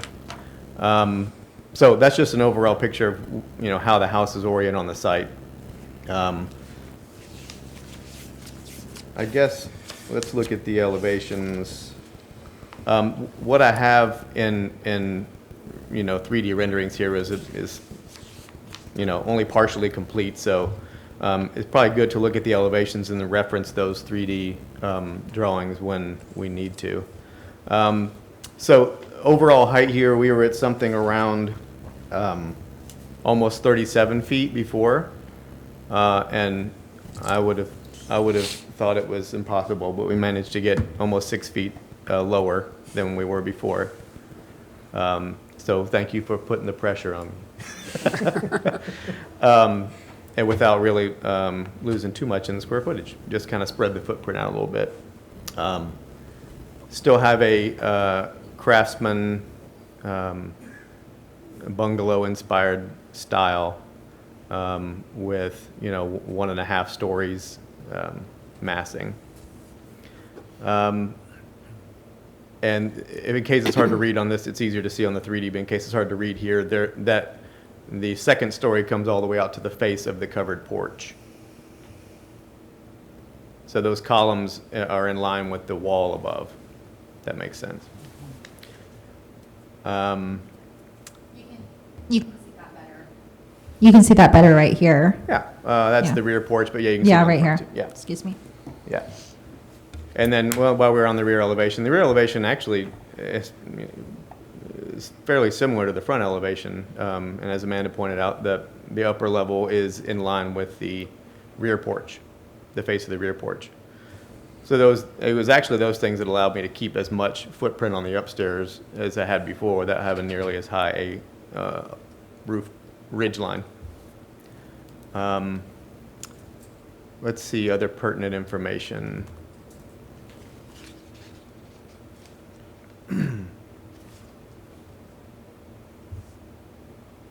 Yeah, maybe I should just open up for comment. I'll tell you this, my next study, and I think it's a pretty easy thing to do, is to sort of break off one of those garage doors so that we have a break in massing there, and we'll have, a group of 2 garage doors and then one garage door.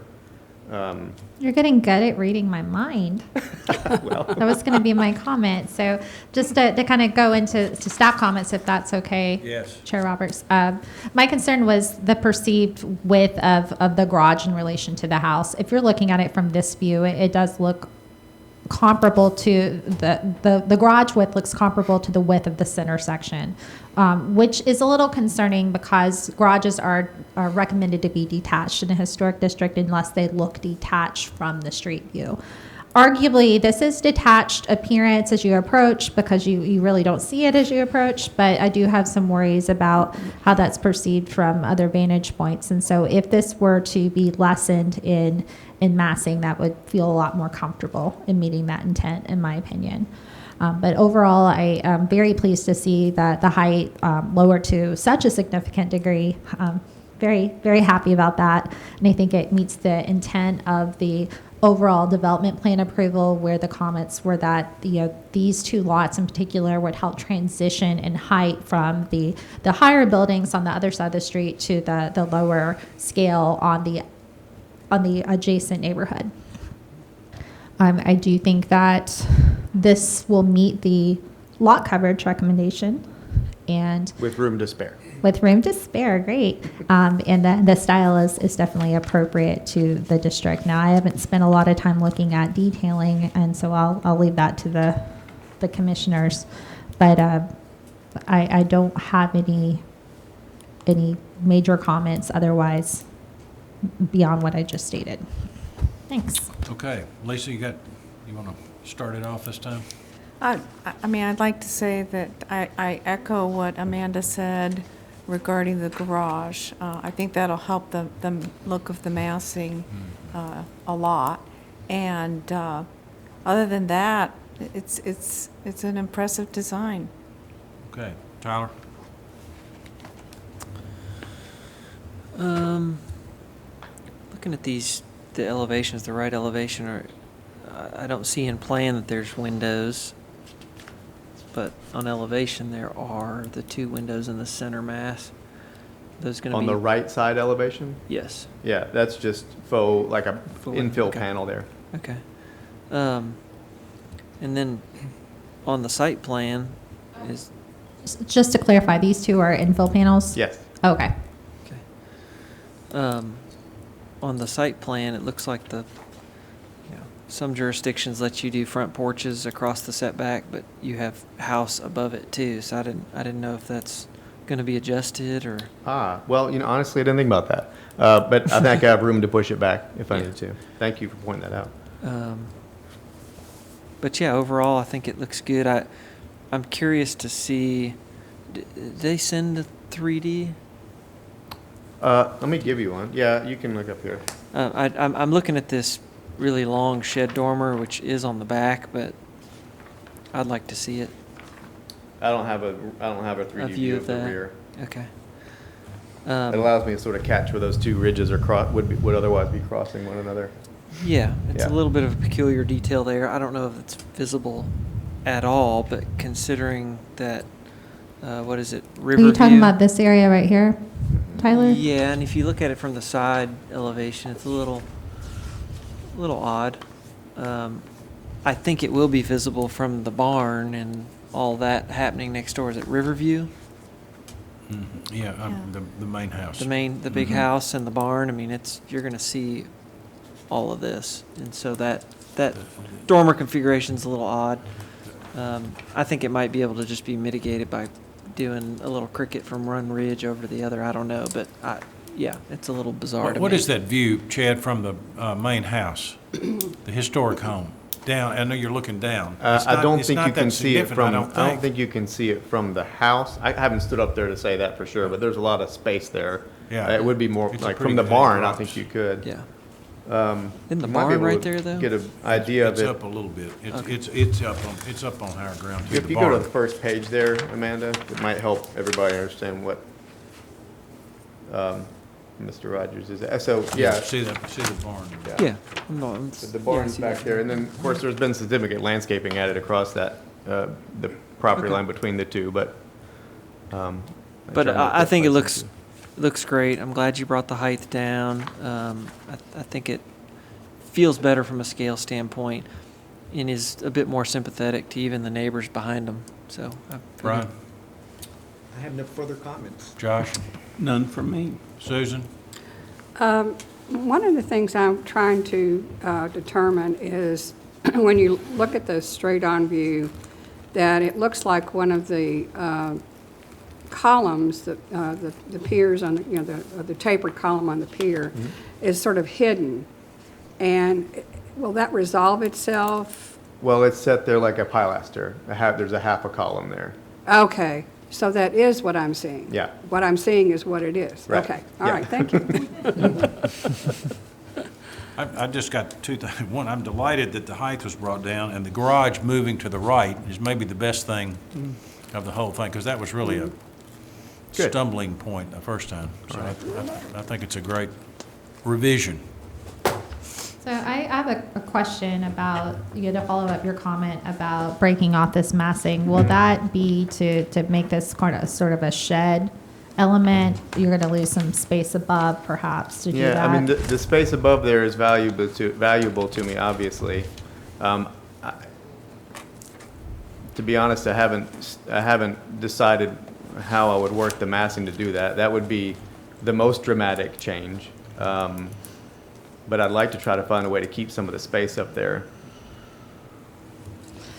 I do think that I need to consult the ordinance to check with this being attached. I'm not quite sure, but I know that there's some language about the facade width in relation to the rest and not exceeding by a certain percentage, so. Yeah, I'm aware. I think we're okay on that. I'll double check it as well. And I think this, just while we're here talking about it, if I was able to keep a right-facing gable, in other words, maybe if you look to the right elevation right above there, if that gable was pushed 12 feet toward the house, for instance, right? Make it a two-car garage in exactly the same roof configuration, but then have just an inset shed roof over a one-story garage bay. I think I'd still have some good occupiable space upstairs, but we would really reduce the roof mass of the garage piece. So pushing this in and then having a smaller gable kind of nested underneath it. I would just put a shed roof off that side, so I guess, Okay. yeah, I think that the right elevation would look very nearly the same, except it would have a projecting shed roof coming toward the view plane. Okay, Does that make sense? it does. Okay. And I don't know if you have any comments on what Tyler had mentioned about using a cricket here, but. Yeah, I agree, we have a little oddity there, and I need it to sort of get above the, to have walkable space to get to the area above the garage. I do have some extra, valuable yet extra finished storage space up there, and so it may be as simple as not allowing that shed to project all the way down to the rear wall plane, but instead just having a pitch change, you know. Yeah, so you would have, it'd be like a cricket that's up above the ridge. Sure. It's hard to describe, but I think I know what you're saying.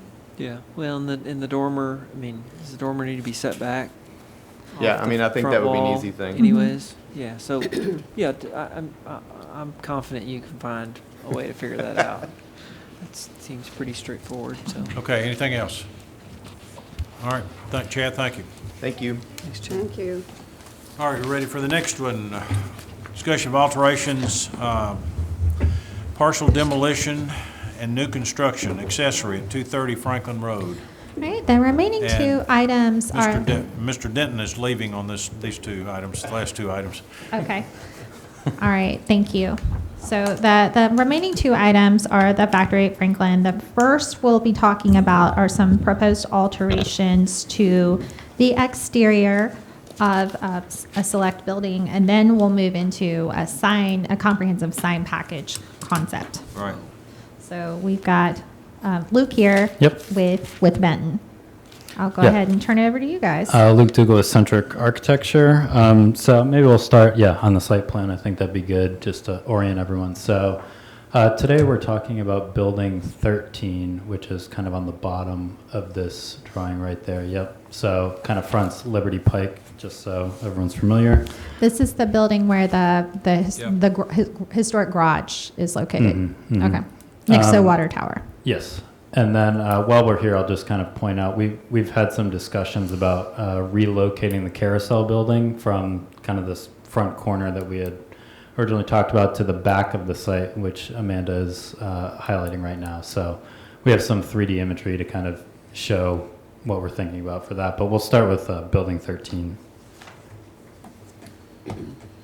So on the top of this page, we kind of have the existing elevation that fronts Liberty Pike. So really the primary changes that we're hoping to make is really we want to get some additional doors into this facade for tenants to get some patio space. So this is not unsimilar to what we've done at other buildings at the factory. So primarily building 3 and building 12 and building 8. We've added some doors in a similar configuration where they are in the existing steel window, and we'll just kind of remove as little historic fabric as possible to get a door in. So there are 3 of these along this facade, and then our other changes are we'd like to remove the existing canopy, which is non-historic, that kind of extends out into the parking lot, and come back with a new canopy that we feel is a little more industrial and kind of mimics, in some regards, the structure that extends out from Building 8, which you all saw out on site. There's some 3D views that kind of show that change better a little later on. But while we're here, we also want to remove that red band that goes along the top. That's just kind of a band of ephes that we'd like to remove and get the kind of facade all one color. And then lastly, on the right side, there's some existing screening to the mechanical units that are on the roof of that building. Yep. And that's kind of that corrugated gray metal that you see out there everywhere. And we just like to replace that material with the same black corrugated metal that we're putting on Building 2 that was previously approved, just so we're starting to get some consistency in material as we kind of work our way around the factory. And that is also an addition in the last 20 years. That was something that Calvin added, that screen, as is that band that goes around the building. So what I'm going to do, just to make sure it's really clear to everyone, so I'm going to go ahead and pull up the street view so you can see that as it currently looks. And on the one thing on the timing, so we're starting to Went to a different this building season. we've targeted tenants in this building now, and we've gotten to a point where we're solidifying that, and those buildings will be restaurant on the ground level, hence the need for the connection to the outdoors and the patio. One significant note too is that the grade change. So the doors that Luke is talking about is at a lower elevation than that parking area. Do you know the? Yeah, and there's a pretty good photo of that in our package where you can kind of look down into the courtyard. But I mean, it probably drops down at least 4 feet, I would say, from maybe the next page Amanda has the photo I'm talking about. Yeah, down in the bottom, you can kind of see. So that lawn kind of slopes up to the parking lot, and you walk down, I would say, probably at least 6 steps to get into the building. So that's a great image too, with the mechanical equipment that's in that depressed area would come out. And that would be that picture there, yeah. And that would be the patio that would be adjacent to a restaurant space. And then, you can see the garage in the second from the left photo. So if you recall, we walked the site and looked at that, and we've, with your guidance, decided to keep that in place, and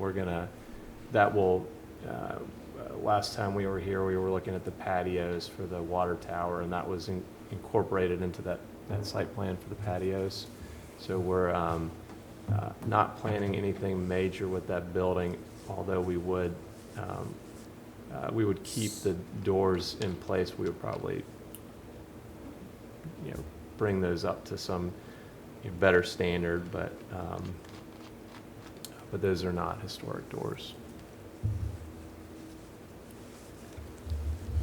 Okay, well, I thank you for that. Do you guys have any other comments before I jump in?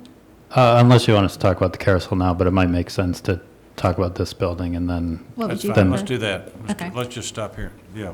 Go Okay, ahead. so the applicant's exactly on point.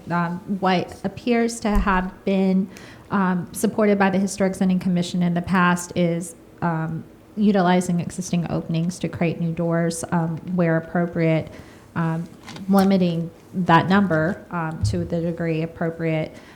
Staff cannot support altering existing window openings.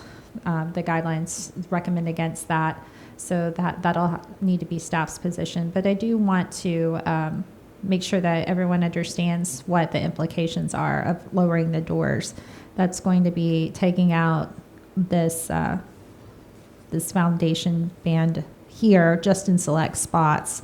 and having is the finished floor on the inside comparable to the grade on the outside, or will there be an adjustment? There will need to be an adjustment on the exterior, just in that area, that patio in that photo. It's Okay. about 18 inches. Okay. Yeah. So would that require some sort of landing and steps on the outside? We're working with the civil engineer on that right now, but I think that would be an ADA point, so I think that there would be some ramping in that area too. Okay, so my recommendation would be that this not come to historic zoning until you work out that detailing, because we'll need to look at the ramp and see how that would. We'll have it by the time that this would go to the commission Okay, if it could go to the commission and not come back to DRC, we will have that. okay. We're preparing a site plan that will be submitted this month. I do think a railing could be supported by staff here because of the grade change, and that hides it pretty effectively from the street, as long as the ramp is pretty simple. And I don't think that the slope would be sufficient enough that it necessarily would draw a lot of attention to itself. It may be low enough that you don't even require railings on the side of the ramp. Actually, now that I'm thinking about it, we may not need, I think we have ADA access from the inside already, so I think that we just need to, it may not be a ramp at all. It actually might step up to, back to that canopy area. Okay. So there may not be a ramp, actually, now that I'm thinking about it. Okay. So it just needs to be the same grade as the interior. So it's about 18 inches lower. Okay. Staff can definitely support the alteration to the canopy. There may have been some of you here at the point where this was actually approved in the last 2 or 3 years. Yeah, it's not been here that long, so altering that is appropriate. We would need to know more about the materials and be able to review those in relation to the guidelines that apply. The banding, I did have a question about how the EIFS banding can be removed. Is the intent to actually physically remove it, or just to paint it so that it's not calling attention to itself? I think we'd like to remove it, just to get that wall, flush. So this is an applied banding on top of the EIFS wall? That's my understanding. Yeah, that's right, yeah. Going back through historic photos to the 90s and the historic registry application, it was not there. It was added, I think, about late 90s. We have. I was just looking at those today. It's like 97 or so. Actually, I think this building, in that application, this building might have been, those changes might have been made early on, because that was Calvin's apartment. I think he started with that, but that clearly was added in the 90s. So the band was applied over the existing EIFS, so it's something Correct. you can physically remove. Okay, I that believe was so. that I was think my only it's- question on that. But I definitely support it. I just didn't know how it was physically possible. So that's great to know. That's all I have on this elevation. Okay. Lisa, you got any comments? Yeah, so the patio that you're showing on the right there, that is going to run along the whole length of the building? The Yes. yeah. Yeah, well, it does now, and so Uh-huh. it would continue, yeah. And then, so in terms of changing it or the materials that you're going to use, you don't know what you're going to do, or is it going to remain pretty much the way it looks? We actually have a site visit scheduled for tomorrow afternoon where we're talking about hardscapes. So it will be something that's brought forward to the commission. Okay. So that's a very good observation. Yeah, a lot of that, that area stays more or less like it is. But, yeah. Yeah, I think removing the awning is going to actually highlight the building itself. I think that's an improvement. Removing that red stripe is an improvement too. That's all I have. Okay, Tyler? Yeah, I like both of those elements as well. I'm grappling in my mind about the door openings. But that consistent with what we're concept doing. is consistent with Yeah. what we've done in some other. I think the difference in this particular location different from every other one we've approved is that this faces a street. Straight. what? It faces a main street. Okay. The other ones are kind of around the corner behind that's right. Mafiosa's or on the You're back right. or facing the interior parking lot. So, and then in the same breath, I'm telling myself, well, at least it's halfway below ground, and that Yeah. makes it a little better to me. But I'm like, I don't know. I'm torn on it. And I've even thought, after some of our previous discussions, we've talked about, well, if the details are right and they can insert a door into the framework. And so I often have wrestled with that, even thinking I would almost prefer them to take the window out and put it in storage and put something new in. That way we could put it back because tenants change too. Yeah. So, yeah. I also understand the idea that from what you all have shared about activating these spaces, especially activating things out on the street, and I know this from design in restaurants, you want people to see in your restaurant, you want people to see other folks out there having a good time, and like this is the ideal place to do it. So, I want to be sympathetic to that.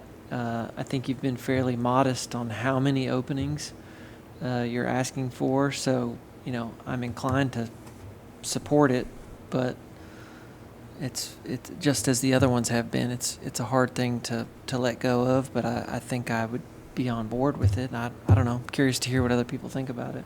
All right, Susan. I have to say, I have concerns about the openings as well. And I'm not sure I'm going to be able to support that. The thing I wanted to just sort of follow up on, when we were out there on our site visit, Tyler talked about how great that canopy was. And so have they captured what's there? I guess the question is, are you leaving what's there, or are you recreating it, or? So I believe that his comments were related to a different location on the site where there's a historic conveyor. Okay. This is an elevation that faces Liberty, where it is a modern canopy. All right, thank you, my bad. There's a lot. There's a lot here, so it's definitely Yes, easy and to get I've confused. missed some things, so I apologize. Okay, I don't have any problem with the doors. I think I get what you're trying to do on those 3 doors. The band, I'm interested to see what that really is tomorrow. I don't know why that band was there in the first place. It's covering up something, I think. Oh, no, I think it's aesthetic. I think it was the style of the time. I think so. This was So is it metal or? It's I EFS. think It's it's EFS. What? It's yeah. the EFS Stucco material. foam. Yeah, it's a foam material. Right. Yeah. Nothing nice. We've seen something like this Right. before that has conduit inside it, and they've just hidden it beneath this foam stucco So there may thing. be a surprise. Yeah, could be, but it could just be that they really liked that racing Just- stripe, just- made them feel fast. Who I knows? think it's a racing stripe. Yeah. Just to jazz it up. And then the canopy thing, is there anybody use any of that structure that's already there, those big thick posts, or is that something that just, you've thinned them down, I think, with this new design? Well, part of it's a material change. Like right now, they're big, like They timber. are big. Gosh, that'd be nice to repurpose those for something. They are huge. I think that the idea is that we were getting to a little bit cleaner. Yeah, and I get that, and look it's, that I'm doesn't fine with it. detract from the building. I'm fine with and- what you're trying to do, but boy, Yeah. it would be Yeah. nice to save it. I'll take That it. was a dramatic change from what was there when these things were added, so, Yeah, there was just an awning. yeah, it was that was, bad. falling apart. Yeah. And what we want to go back with is similar in scale and length, so at least those stairs going down are still covered and all of that. It's So the it's the always been a top is- curious aesthetic because they've got this industrial warehouse with these lodgy porches on it. It's like a ski lodge. It's a really peculiar mix of things. It would be nice to change those steps a little bit and make them a little wider going down, because they're pretty steep. Anyway, that's part a of this. whole personal Part of the thought. design too is to make it feel a little bit more open and a little Yeah. bit roomier, No, and that's the heavy timber kind of makes it feel. I get it. I'm just, that's some Yeah. nice wood. The, Agreed. That was my only. Yeah, and the thing about the doors, I think the sight lines is really the significant part to that, and, what's really visible and where, and, And it would be good to point that out tomorrow where these doors actually are, so we can kind of get a little bit better perspective. And I don't want to spend a lot of time with that because we've got a lot to see, but still, it'd be nice to see that firsthand. So one thing I also want to mention is that did I lose my train of thought? I may have lost my train of thought. And Amanda, one yes. thought on that too, and we can talk about this with GDC and the site walk, but there's gonna be some landscaping there too, and more or less where that hand is, where the cursor is. We're gonna want to block headlights too. So I think that I believe that GDC has something in their design. We'll talk more about that too. So Okay. that also conceals things like that too. So the Like one thing other I remember I wanted to mention is that you may want to, Luke, add some information about how you want to achieve the doors. Are you keeping the windows in place and just removing what is necessary? Yes. Okay, just having that note reiterated, I think is very Yeah, important. it would be similar to the details we've shown on the other buildings, where essentially we keep the windows in place on the left and right, and we're really just altering that middle window as little as we can to get a door in, and dropping it down to finished floor elevation. And they're anodized bronze, dark bronze metal doors, correct? They're going to need to be custom steel, true steel doors to kind of work within the existing steel windows. Because So- these are not storefronts. These are Right. And to that point, I didn't call this out, but the anodized storefront doors we do want to replace with, something more industrial to match Right. the aesthetic that's going on. And that's another reason I wanted to bring up that staff may not be able to support this. That others have been storefronts, and these are visible historic windows that, as Luke noted, these would have to be custom doors to really match this. It's not as easy to make that change. And to Tyler's point, it's not easy to reverse that change. That's why he mentioned, well, maybe it's better just to take the whole window out if you're going to do it. That way you have the window and can reverse the change.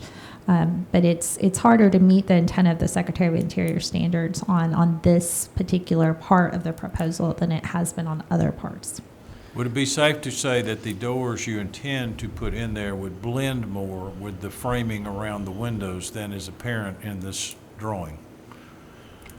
Are you talking about the thickness The of? color and I got a feeling it'll blend more with the Our window intention is to frames. match the color. The color is actually kind of a reddish on the steel window. So the intent is that whatever door we put in there matches the color of the adjacent Okay, that's what I mean. steel windows. Yep.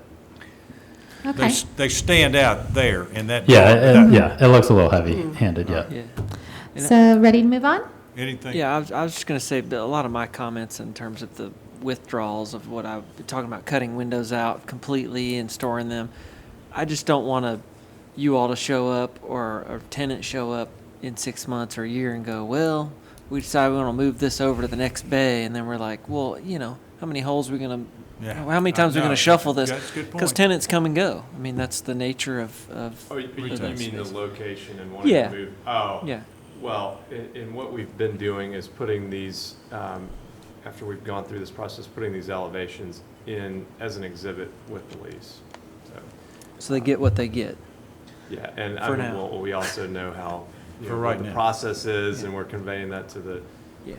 to our tenants. And I would guess that there's probably not going to be a second bite of the apple on some of these. So, I mean, to your point, if I were in your shoes, I think I would be reluctant if this came back and there was a change later. I mean, Yeah. I understand that. So I don't want to end up with no original windows and Right. patched up Frankenstein. Yeah, we're trying to be stewards of this building. I mean, I know that the current owners plan to keep this building for a long time, but, what are we looking at in 50 years, 100 years? And so maintaining as much of that integrity as possible is really important.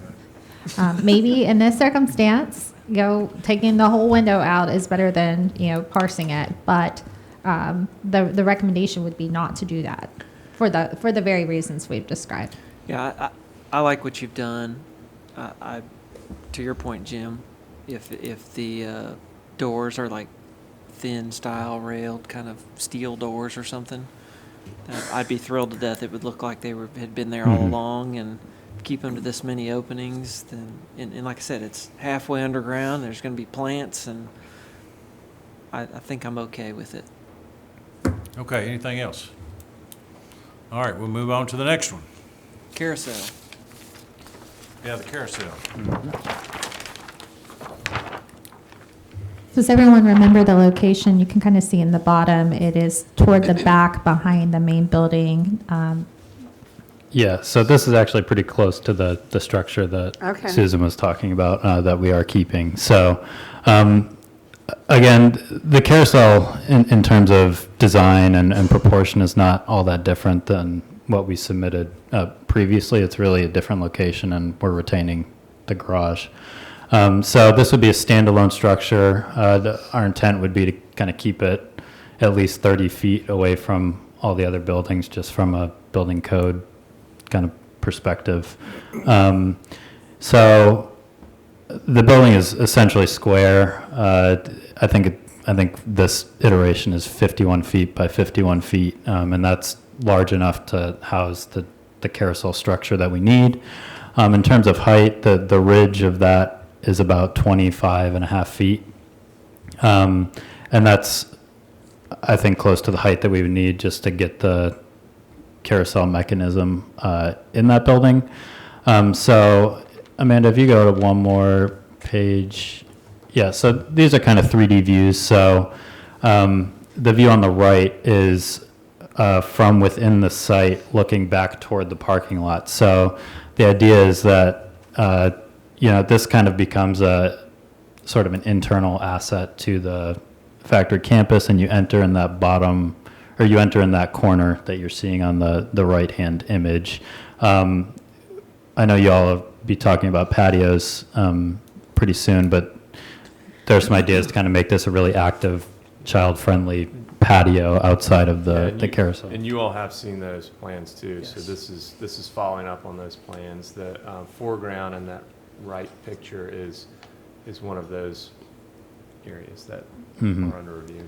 So that building that's kind of ghosted on the left-hand side is the Mockingbird Theater, and then to the right is that structure that kind of juts out from Building 8. So I think we really just kind of wanted feedback on this location on the site as opposed to the front corner where we had it kind of situated by the water tower. This seems like a little more conducive to on the rear of the site, not as visible from the street, to introduce an element like this. So staff is very supportive of this location. It is going through the overall development is going through a development plan revision, and there will be a site plan associated with that. So there'll be elements we're looking at, but the location of this particular building and use is supported. There are a couple of questions I have. The first is that what is the material at the bottom, the darker color, intended to be? I don't know that we've landed on anything specific. I think the intention here is that it's something other than brick. It could be I don't know, painted concrete like we saw. It's a masonry, though. Yeah, I think Okay. it's a masonry. Yeah. Okay, so it would have to be a masonry. I do like that the window profiles are different than what you see on the historic buildings, because it helps indicate that it is newer, even though it is a brick that is probably a similar color pattern you're picking a color that complements the existing building. So this is one way that it can be differentiated without it being completely different in terms of form and material. So that's very appropriate. This being a masonry material is appropriate. I do have a concern about the height of that band around the building. This is a little bit more of a what you see in suburban areas where that water table, I guess I could call it, on this would be higher. I'd like to see that lower toward the bottom of the building. Okay. But the overall, due to the location, I do think this is entirely appropriate. Thank you. Okay, anybody want to comment? What's the roofing material you think this might be? I don't know that we've thought much about that yet. Sure, yeah, it's everywhere else out there. I'm my wheels. I love it. My wheels are turning on, and I just keep thinking about kind of. I'm not the most earthy green kind of guy on the planet, but to kind of daylight this building really well, so that we just didn't have a bunch of lights and kids can be in there and it feels as outdoor. And it got me thinking about the roof and light through the roof. And anyways, those are design things. But I think if that's something that happens, we would want to see all these things. What are the windows made of? Is it like an aluminum storefront kind of thing, or I think it would be storefront. Yep. Okay. And how much of this, it only opens at the door locations, or do these windows that go to the ground open, or? So the doors, you can see on the east and south elevation, there would be two sets of doors. I think on two sides of this, it'd be opening to a parking lot. So I think we want to kind of keep the doors to be strategically on those two sides. There was some discussion about maybe making some of these windows operable just to get some airflow through there. I feel like some of the past iterations had moving walls or walls that tilted up. Am I crazy? At the front. Okay. Yeah, I was like, Some of those, am I dreaming? Okay. We would like to open this up on nice days, though, but the entry point, we wanted to focus in that corner, which affronts that patio. So Benton, on that point, are these storefronts intended to be functional, like some of the elements that were approved on the main building, where it's like a operable garage door, or is this intended to be fixed? I didn't know there was intent to operate them. Yeah, similar to the last iteration. We need to work on that a little bit. Yeah, I don't know that we have the head height for a garage door here, but I think some sort of operability to make it more open on a nice day. Okay. Just make sure that's really noted on here. I think that some of the questions that Mr. Lamarinell, I'll get it the first time at some point, I promise. I think some of his questions are well noted, calling out your materials and noting any functional elements. And there's some, I know I've seen some window door systems that are actually become your canopy too. And since you've got canopies, that might be an option. I don't know. But I like that it's a bit more contemporary in feel. It looks distinctly different. I think the parapet, looking at the end of them, looks a little thin to really feel like it's kind of an authentic masonry parapet wall.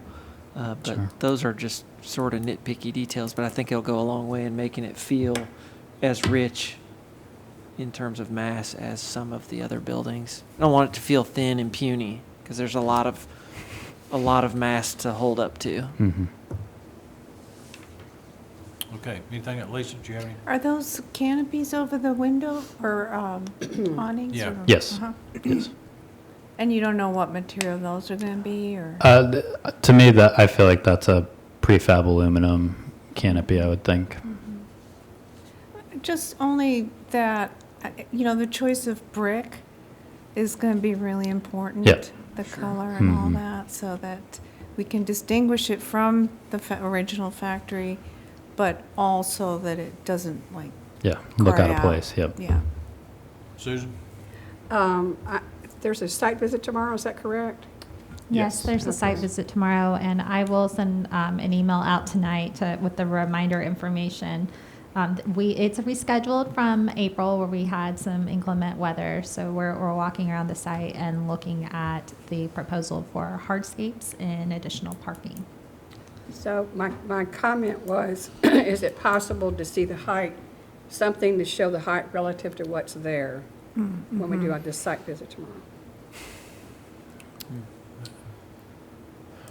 I don't know, to put something on, or building around there, have a flagpole, or, I think it just Yeah. would help us to see. Yeah. I mean, I think having that structure, that structure's there currently, so Right. it's not taller than that, if that helps. It might be a tall task to get something out there by tomorrow, but Yeah, I think we can talk through that, and I'll see if we can, I don't know if we can, And Luke, I Mark think something maybe too, somewhere. you That would might be be able to helpful, I mark think. like one of Yeah.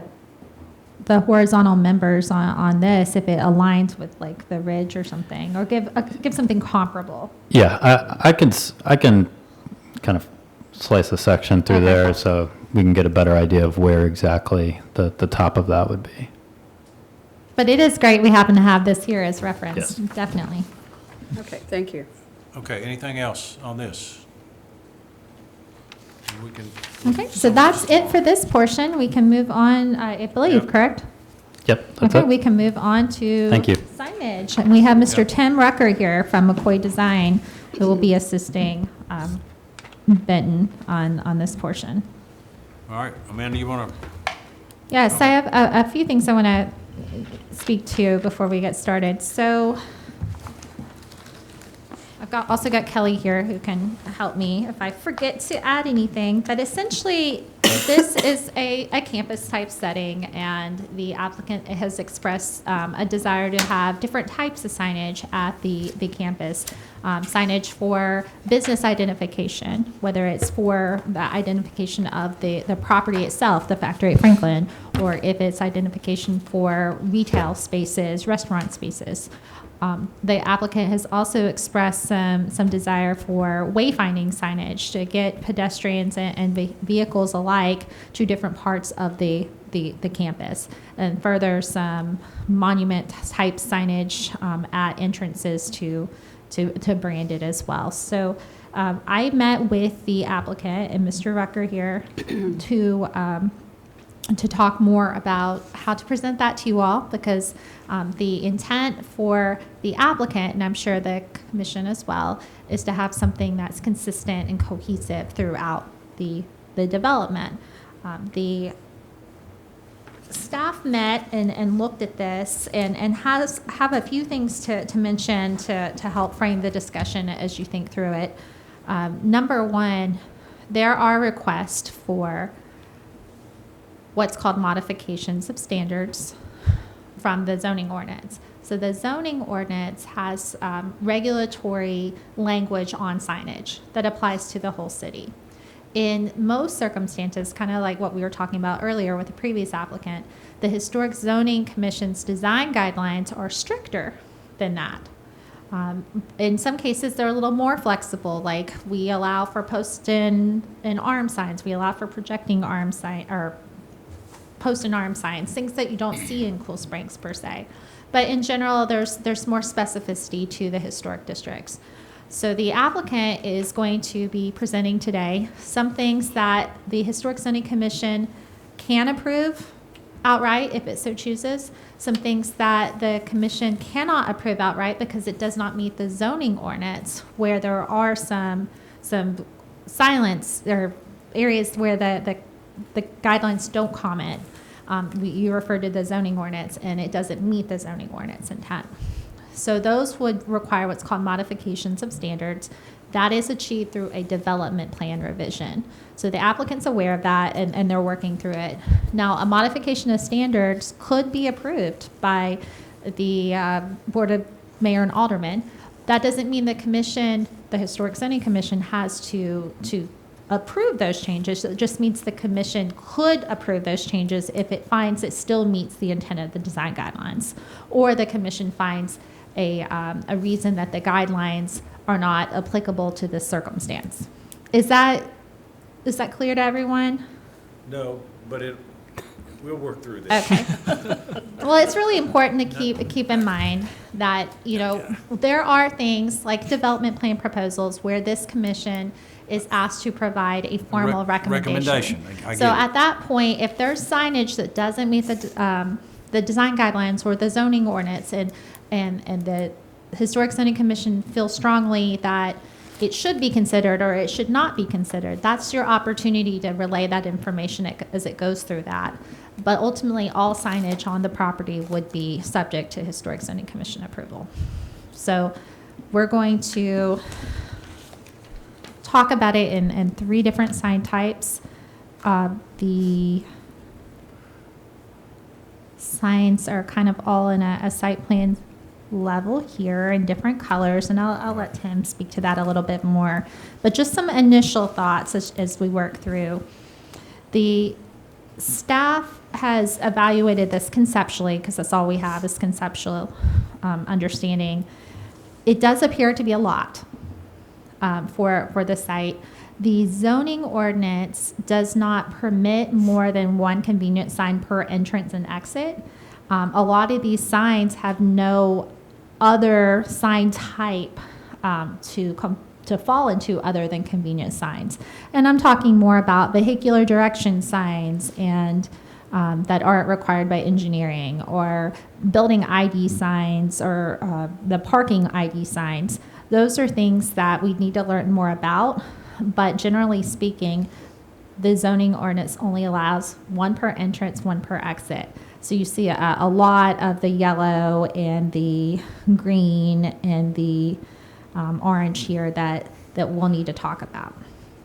The zoning ordinance also does state, or it might be the design guidelines that are pending approval, state that you could have more convenience signs if they're not visible from, street view. So there may be opportunity in some of these areas that aren't as visible to allow for additional signage. But the intent of the guidelines is to have, to lessen any sort of visual clutter. And I'm not saying that this is visual clutter. I'm not saying anyone's proposal is visual clutter, but to have less signage and more emphasis on architecture.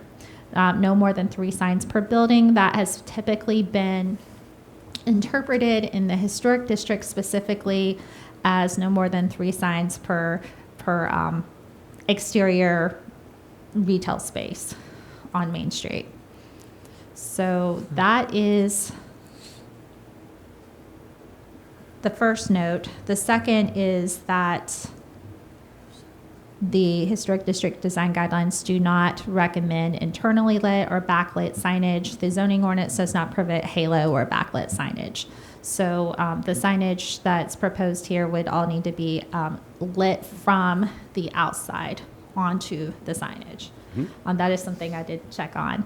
And the interpretation of the zoning ordinance the interpretation of the zoning ordinance by the Building and Neighborhood Services Department is that any signs that are proposed to be mounted on a roof or on the top of a canopy do not meet the intent of the zoning ordinance. So what you'll see in here is there are a number of places that Benton and Tim will point out that that'll be requested.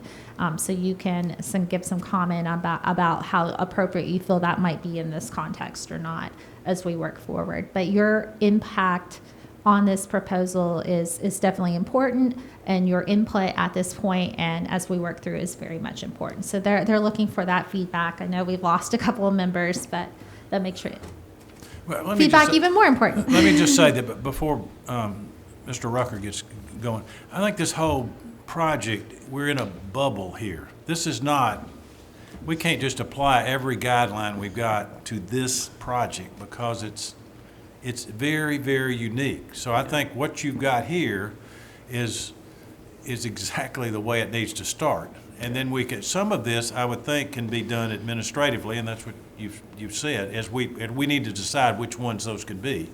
Exactly. And then once you kind of set that tone for staff, then we can fill in, like we've done for other That's right, because I don't think projects. we don't need to approve every pink dot or every orange dot. And then there's going to have to be some discussion on some of this other. I get it. Right. But this is a very unique project, and we just need to make sure we do it right. And it might even require another site visit on some of these to get it where it's right. So I just think we all need to keep that in mind as we move through this. So sorry. Welcome. No problem at all. Couple of thoughts initially. There's virtually no exterior signage now. Even the water tower was painted over. in fact, Mojo's Tacos has a billboard across the street. Yeah, And I've been stopped in the parking lot at least a couple of times with people asking me, what is this place? And where am I? Or is this where the factory is? And, so clearly some indication, of what this is and wayfinding on the site to understand where to go is required. We've talked in the past about this kind of, vis-a-vis the elevations that we've gone through. We've had placeholders. We've talked about wanting to paint the logo back on the water tower, and those have all been placeholders. So we're starting to work towards actually codifying that. This is a master plan, so this is more about placement, size, locations. There will be Tim and his team are going to be working through the actual design of anything related to wayfinding or building entry or anything factory related, which is by and large most of this. Anything related to a specific retail business what we're proposing is to have guidelines that are enforced by the lease, and this is typical with any retail center, that there's an internal design process that the landlord, property owner reviews these signs, approves them in conjunction with the design guidelines, even before it would come to you all. But what we have proposed is something that we thought would be, in working with you all and staff, that as we're tailoring those design guidelines, they meet the standards of the Historic Zoning Commission, so that when we're reviewing them, they're already meeting all of those requirements. And the goal being that when these businesses produce their sign drawings and they're going through that process, that as long as they meet these pre-approved guidelines, then they could go to administrative approval for a certificate of appropriateness. And that's important. It would just save a lot of time on the commissions. It does. And I'm sure some are going to come to you and they want to do what they want to do and not what you want them to do. Yeah, and we can enforce that with the lease too, but obviously you guys you have the ultimate control over what they build. But, yeah. And we've talked through that, and staff does feel like that's an appropriate way to handle it. So the city's not enforcing their regulations, but they're doing an internal review first. I get it with the owner affidavit, knowing it has been endorsed by the owner, and then we review it, and ideally it's already meeting the guidelines, but we review it for that. And if it does meet it, then it's approved administratively and eligible for a sign permit. Yeah, so in other words, if a business submits their sign plan to Amanda and team without our stamp on it, then she just kicks it back to them. So, got it. All right. After that lead-in, Mr. Rucker, will you That's a heck of a lead-in. walk us through? Appreciate you guys very much. Like we said before, this is a comprehensive sign plan. We wanted to look at the site as a whole and kind of determine where these points would be that potentially, if we needed to have directionals or identifications or any decision points, that they were addressed. And we tried to follow with what we saw in as far as the ordinances and as far as the codes. And we did a quantity takeoff and created the following sheets with elevations that show where these locations on the site plan would fall on these elevations and address them appropriately by what was listed in the code, like a wall sign or a band sign or a canopy sign. And then following deeper into that, there are some instances that were discussed before where there may be some letters that need to be above a low-level roof line, but not necessarily at the skyline, if that makes sense. Mm-hmm. So we tried to call those out with a little note and asterisk, and even where we had a photo, we would do a pull-out just to kind of show what the context is, so that we're not going into that just saying we want to put, standing up letters here just because we want to. There's a reason for it. So you can see on this page there, this is the same elevation we were discussing with the previous item where it's the building that faces Liberty Pike.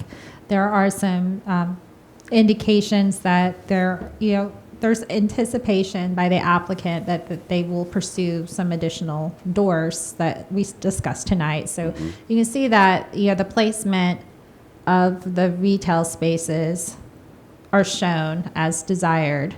And then above that with the pink color would be the retail identification signage. There's some shown in different places as well, but I thought one way to just generally talk about it is you can see that the intent is to have a sign over every door where there's a tenant space. Amanda, correct? could you explode that? It's I really can. hard to see what's going on. Yes, definitely. And these aren't like representative scale. They're just, Right. They're just shown where they would potentially be. So on this circumstance, this is a band between the upper and lower windows. On this one, I believe it's the same, or is this proposed to be on the in that- HVAC? Yeah, in that place, there is an existing screen, and what we proposed in the last package you all saw was just replacing that, that look. But yeah, you can see the upper left photo. There actually were there were signs there before. You can see the gooseneck light fixtures in actually both of those photos. Yeah.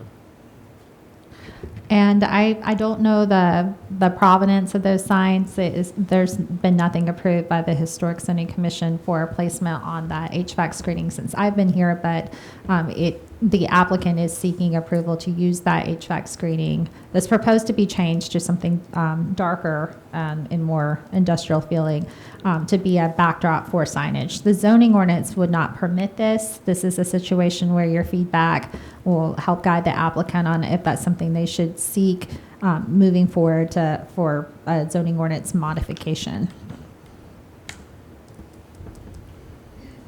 It's not a sign type recognized by the zoning ordinance at this time because it's not on a wall of a building, it's on a HVAC screen. But that's where your feedback on context, if you find that appropriate, is something that or you need more time to think about. But the idea is to kind of hear from you today about whether or not you think that could be something that they should pursue. Yeah, we were very cognizant about putting anything above roof lines, or at least limiting it to the extent possible.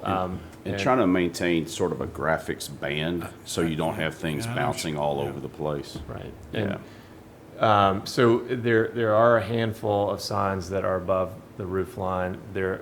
We were careful to make sure that they were at a low roof line. This site is very different from downtown. The roof lines there, obviously, you have these low sloping roofs. You have multiple roof lines, in fact. And I think our thought is that one of the key points in placement of signage is that so it's not more prominent than the building. And in this case, you're at a very low roof line that is not going to pollute the roof line of the building, which is really more on the high bay roof. So to help kind of frame the discussion a little bit, in this particular circumstance, I think what staff would be looking for additional guidance is this signage intended to inform the people that are walking in the parking lot, even those parked directly in front of the building, or is it intended to inform those vehicles on Liberty Pike of the location? Because that's going to help inform the context going up and down the facade, and it's also going to help inform the sizing necessary in order to achieve that. We have a phrasing in wayfinding and signage called destination and confirmation. When you're told you're going to a specific destination, you follow your directions, even if it's on your phone. When you get there, it alleviates a lot of stress to have a confirmation, to know that you've arrived at the right spot. So that's really what these are serving as, more as a confirmation that you're at your spot. So to answer the question, that it's not meant to draw people from the street saying, hey, this is restaurant A. It's meant to, once you're in the parking lot parked, this is restaurant Well, A. it's to do- They're it's to do meant to be a both. lot It's- more in scale than that. It's to do both. Yeah. Well, yeah. the contrast, I think that. Probably. The contrast that we're really, there's a huge contrast between a strip center, grocery anchored strip center, that's really trying to get as much presence per business as they possibly can. Here, we definitely want to subdue that. And Tim hit it right on the head. I mean, we want to, the factory location is where it's at, and then these people are at the factory. It's not. There's so many different options on the site to know that you've arrived at the right spot is more what it's about. Well, in that case, I don't see why the height is, that particular height is a priority. It just, again, it would be, and I understand everything Amanda said about, and what Chairman Roberts said about how this is a different, very different situation from what we usually review. But still, I think the height is going to be too much of a distraction from the factory building itself. Susan, you have any thoughts on this? I honestly need to process this one because I didn't really have a sense of this before the meeting. And that's I think I feel good about what you have on the front of the buildings, that's more of a storefront look. But these freestanding buildings, I think, or is that where the big issue is? Is that what I'm hearing maybe? And at least that's where I am. It's just, am I comfortable with the sign on top of that building? I can't say for sure. Sure. There are a few differences too. In this case, we thought it made sense since there was roof screening there before to conceal the HVAC equipment, which we think is important. It was there. There obviously was signage there before. We thought it made sense to do that here. I think there's some other conditions where there isn't a location to place it. And then there's another location where we thought it was another good screening, where it actually is a building sign versus a tenant or business sign. And so it's highlighting an entry point and also screening rooftop equipment. So it's almost a case-by-case basis, but. And again, still trying to maintain that band so that they're not bouncing all over the place too much. Tyler, you got any thoughts? There's a lot here, Yeah. but there's not a whole lot here for me to comment on necessarily. I don't mind the location shown. If I had to judge the large pink blob, I'd say, no, that's humongous, but I know that's not the case. These are just somewhere here. Yeah. Specific to that elevation, I'm remembering still that it's 4 feet underground, so, those signs are 4 feet closer to where you're standing than normal. Right. Anyways, I don't have a problem putting a sign on the screen. I bet you 7 out of 10 people couldn't tell you there was a screen there. They'd think it's building because it has mass, and that's fine. So I don't have a problem with that necessarily. But again, until we see a sign on the elevation and can see it, I don't have a whole lot of comment Yeah, I necessarily. think we're going to have some more graphic of what you're really trying to put there. I get it on the band stuff and trying to be consistent across. I know exactly what you're talking about, but I think we've got to see a little more than what this is. In this particular situation. In terms of setting up a set of rules, we have a set of rules in the guidelines, and so does zoning. And in order to kind of put together this lookbook for your tenants, I'm not sure how to do it. Are there some metrics that could be established or that you all could propose? I know we just talked earlier, 1 square feet per linear foot of tenant space. It's like, well, can we do something like that? But some tenants are really small, and they'd end up with a 2 square foot sign. That doesn't really work. So is there a, 10 square feet or 1 square foot per linear feet of this with, no less than 10 square? I don't know. I'm making things up, which I would want you to make up and tell us why you That's what think we they ought to do. be that. Because I could get on board with something like that. Okay, here's the general thing that feel comfortable with for each sign type. That's your lookbook, your wish list for your tenants. If they want something different, then they got to come talk to us. Yeah, I think in as you go through this, I think you'll find that the number of tenant spaces that have exterior signage is a smaller number, and especially the elevations that are on Franklin Road and Liberty Pike. It's very limited. Yeah. It's under a dozen. It's somewhere between a half dozen and 10, I would guess. And then on the pedestrian alley that we've talked a lot about, that is where you all approved doors in that elevation for additional storefronts. That is an area where there would be more, but you would not see anything like this. There are more It's a blade hanging signs. You see the blade signs. Display the I blades. get it, and I Yeah. think It's a great- if we can yeah. agree on a blade sign design, I think we're through with that. We can move on Right. and administrative approve those. And I think the focus of today is some of these that face out toward the streets, yes. that are a little outside of the box, and kind of getting your feel on that. While we're on this page, this is one that's a little outside the box, and it's scalable. So I think it's something that you could give comment on today if you feel comfortable doing it.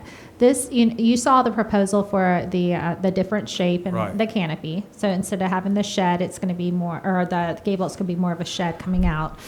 The applicant would like to put letters on top of the canopy to spell out something. It doesn't matter what it spells out. We don't review the content, but it's more of letters that sit on top of a roof structure. I'm trying to see if, So is that entrances to, is it like building 4 or something like that? Is that what you're thinking, or is it a retail? Yeah, It's a- identifier? Yeah. It's a building identification. Okay. Yeah. Okay. Well, Anything, sorry to simplify, but That makes anything that's in sense. orange is a that- building That makes identification. sense. Yeah. The Yeah. yellow makes. Yeah. so yes, correct. Anything in orange is a business or a building identification. And so the zoning ordinance will not permit this because it is signage on top of a roof. Canopies included in that. So if you have any thoughts one way or the other, I'm sure the applicant would be happy to hear those as they seek to move forward. But staff cannot support it based on the ordinance. I mean, the simple thing, I mean, if you want to fight for it, I don't think it's a bad idea. If you don't want to fight for it and spend the time, I think you could, that crossing member that's holding the roof up could have the same letters, and then it meets the, you know what I mean? And it may just not be the mountain you want to die on. You know what I mean? Yeah. And if you Pick your decide, battles. if you decide no, I mean, this is so important because we want to replicate that in multiple areas. That's the signage type we're going to go for in these Isn't that what you're trying to entrances. do, is to replicate that on these yellow markers Yeah. for the building entrances? They're not all the exact same case. Like, we're calling a building identification what's on the water tower, but we know that would be a painted piece. I know what that's gonna be, so that, Yeah. and So- should be. Yeah. Hallelujah. That's an example. We're You're- excited too. Yeah. This building identification that's a good example of one that it may not need to be on that canopy in that case. That's. Because it could hang again, that- beneath the It can canopy, hang from the canopy somewhere itself. to identify that entrance is into building X, Y, Exactly. whatever it is, 1, 2, 3. It has plenty enough grade clearance that a sign could definitely go underneath it and not be a problem for So code. it's, Well, as long as you you've got the height there, so it doesn't. and that's really our Yes. charge too, is to judge hardship. If somebody wants something different than what's in the That's right. rules, and it's like, well, you're not convincing me of a whole lot of hardship when there's other ways to do it in that particular spot. But I'm not going to say that somewhere else there may not be a better way to do it. And it needs to go on top. Yeah, It that's needs a to. really. Like if you don't have And the if height. that, and then that would be a modification of standards, right, Yes, Amanda? yes, sir. So Okay. moving on from that, you can see that on the front of Building 11, the main entrance, there's a canopy. The canopy will be removed. That has been approved by the commission.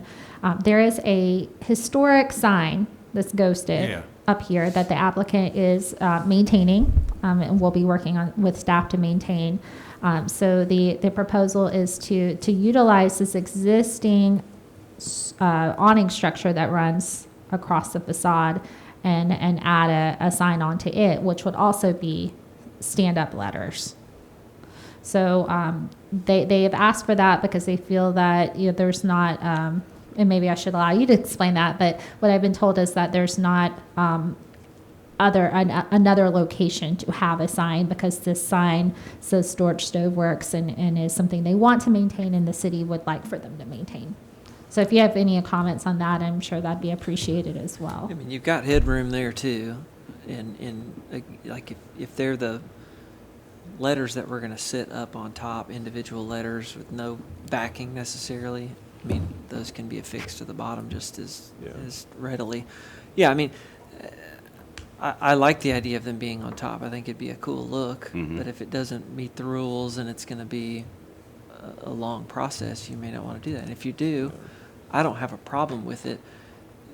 I think the guidelines were probably hoping that people didn't put big letters on top of buildings, and look like, I get what they were after, but I don't know that this is the same, because there's a background to them. It's not like we're literally setting it on the silhouette of the building. It's a different thing. So I don't know. Yeah, again, this is probably a good example of one we could figure out how to go below that awning, and that's what we were doing on to the left there in the pink signs. Those are not above the roof line.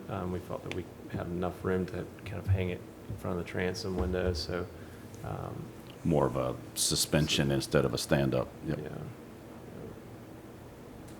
Let's talk about that a little bit. So that wasn't something that was clear to me. So there are some windows here. You'd like to hang something in front of the windows from the awning? Mm-hmm. Yeah, we wanted to. There's really nowhere to put. So the center door, that is a business entrance. That is their only storefront, and then the other two are also restaurants. And the location for the signage, we were trying to avoid the roof line in these cases, and we felt that there was enough room at the transom window level, but these would be suspended out in front of the transom window, I believe just below the eaves. Yep. So the site visit might help with some of this, but typically the way we treat it is no more than 3 signs per building, which is interpreted as storefront. So that's something for us to think about here, where there's signage proposed for 2 store entrances, we can say, but this one is not an entrance where signage is proposed. Wait a minute, the 3 signs per building, but that's 3 tenant signs per building, right? Yes, And that's not necessarily, there's not a tenant that wants 3 signs, is it?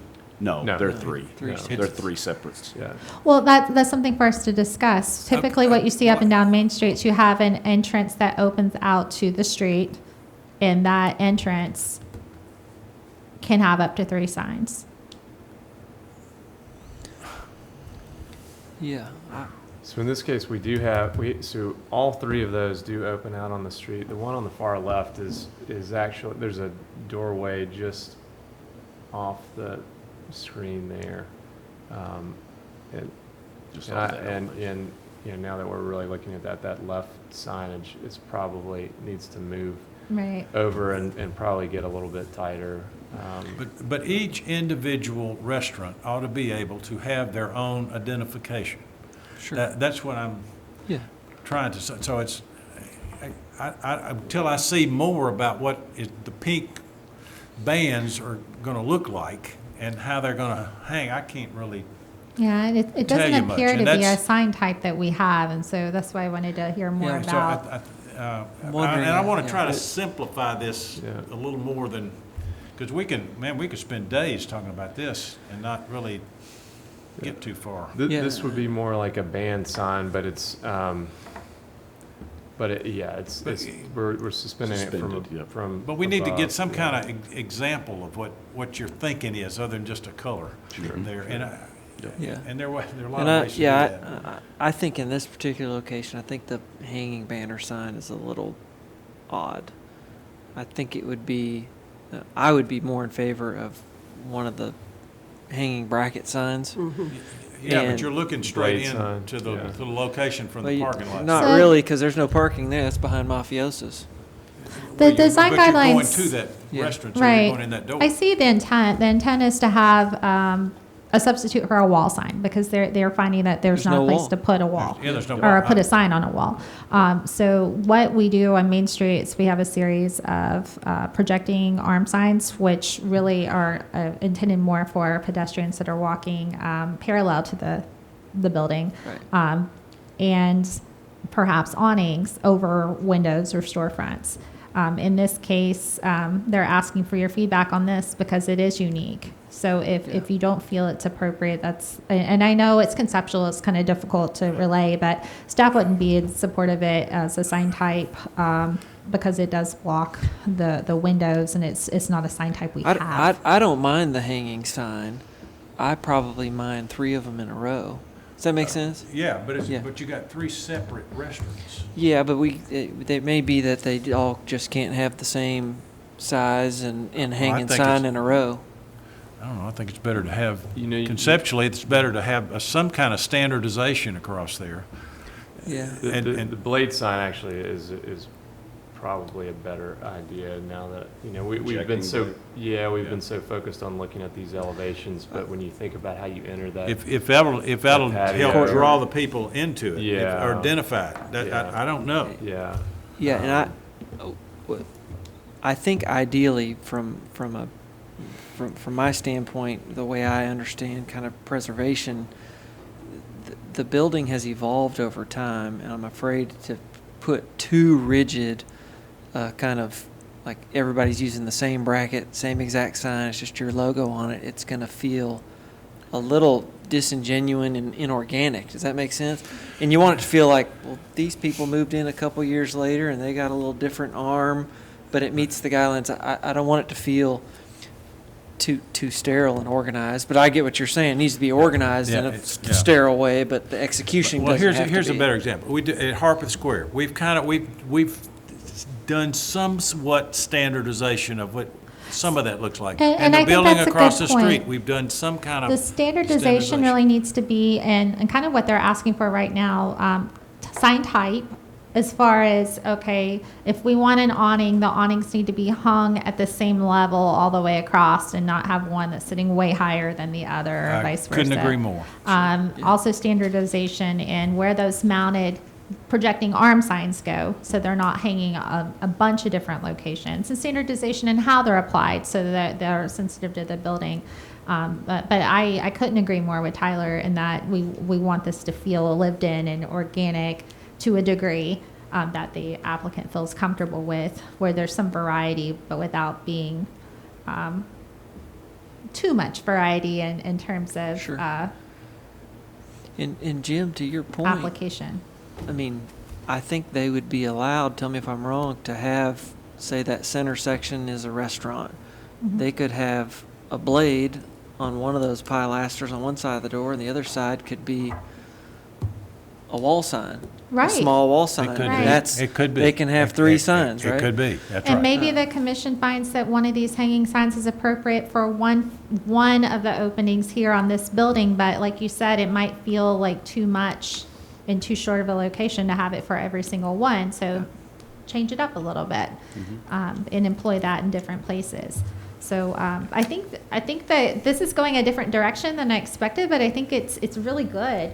It's really good feedback. No, this It is is. helpful, and I think that, I think that we're gonna wanna explore the blade sign option a little bit more as the primary, and then I think when you get head on to those doors, thinking about another way to, you know. Yeah, there's get going to you be in, some but- unique situations that you have to deal with. That's Yeah. just part of the way this thing lays out. So that's, And another situation that's different than Main Street, and I say Main Street loosely, like just the more urban, built environment, is that these windows have bars. They have mullions, buttons, and they can't have window decals the same way that Main Street can employ. So Main Street has areas where there's not a lot of wall, but they're able to utilize window decals. In this case, that's really not there.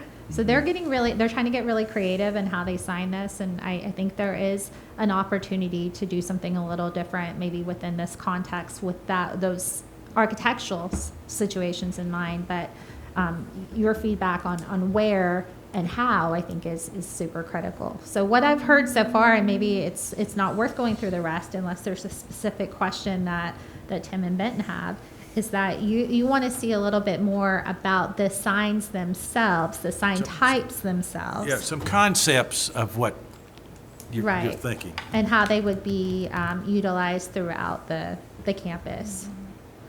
And more of a focus on the post and arm idea. Okay. Which is very forgiving as a visual because it is perpendicular to the wall. And so you can actually have more of those without it feeling so It depends on the visually location, stimulating. though. It depends on the specific location that's going to be placed, as to whether that's going to be effective for their tenant. Absolutely. Would it be helpful? I mean, it seems like it would be helpful to me if there's building ID signs, all these orange ones. The building ID signs are happening irregardless or regardless of tenants. They're building IDs. It's like, well, we could review those. Yep. Exactly what they're going to look like, exactly where they're at. There's nobody else's logos on it. It's your building. It's like, well, maybe we should see the orange package. That's a great idea. And then the tenant spaces, we can maybe put this lookbook and rules together and work towards that over time. But I don't think you ought to group the orange with, we'll never get through this thing that way. Yeah.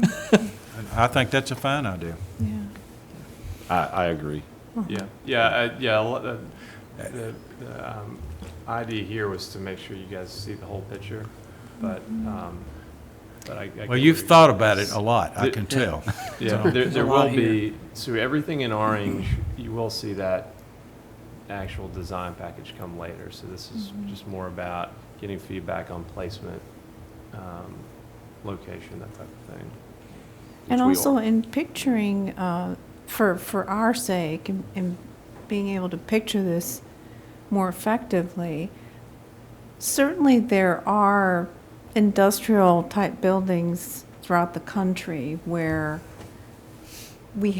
where you see the same situation, where there's identification of buildings and direction signs and businesses. It would be helpful to see some pictures of that kind of project that's already taken place successfully somewhere in the country. Okay. That's an excellent idea. Okay, anything else on this now? Benton and Tim, did you have any specific questions related to the proposal that you'd like to address now, or do Yeah, you? there are probably just a couple Okay. other signs here that would be worth talking about. If you wanted to stop right there, that elevation 7, the top, that's the orange sign on the left. So this is at the entrance next to Honest Coffee. And so the idea with that sign is that it would be below the clear story windows, but above the low roof line, and that could be used to conceal equipment too, as well as be kind of a key building sign. It's something cool. And then to the right of that's really for lack of a better location, but that is above a canopy, and needing to highlight that entrance. There is a sign there now, so the placement of that would be consistent, but the design would change. Okay, that's in that area where you go into that, where Chip is, okay, there's, Yeah, Rusty, the statue is just to the right. So, or not Chip, Rusty. yeah, so you see the Wrong statue. number 50, sign 50, so you Yeah. can see Right now, you can just see equipment. Yeah, it's kind of, I don't know. The idea is maybe we could do some type of stanchion sign or something that is a little bit. Serves as a screen. Yeah. And I think that's a great thing to bring up. What I thought I heard from everyone is that it may be appropriate to use screening for building identification, but maybe not tenant or retail or restaurant identification. So they just kind of want to see how that might look. Is it painted on? Is it something that's applied to the HVAC screening? Something that they can look at for scale and contextual appropriateness for the property.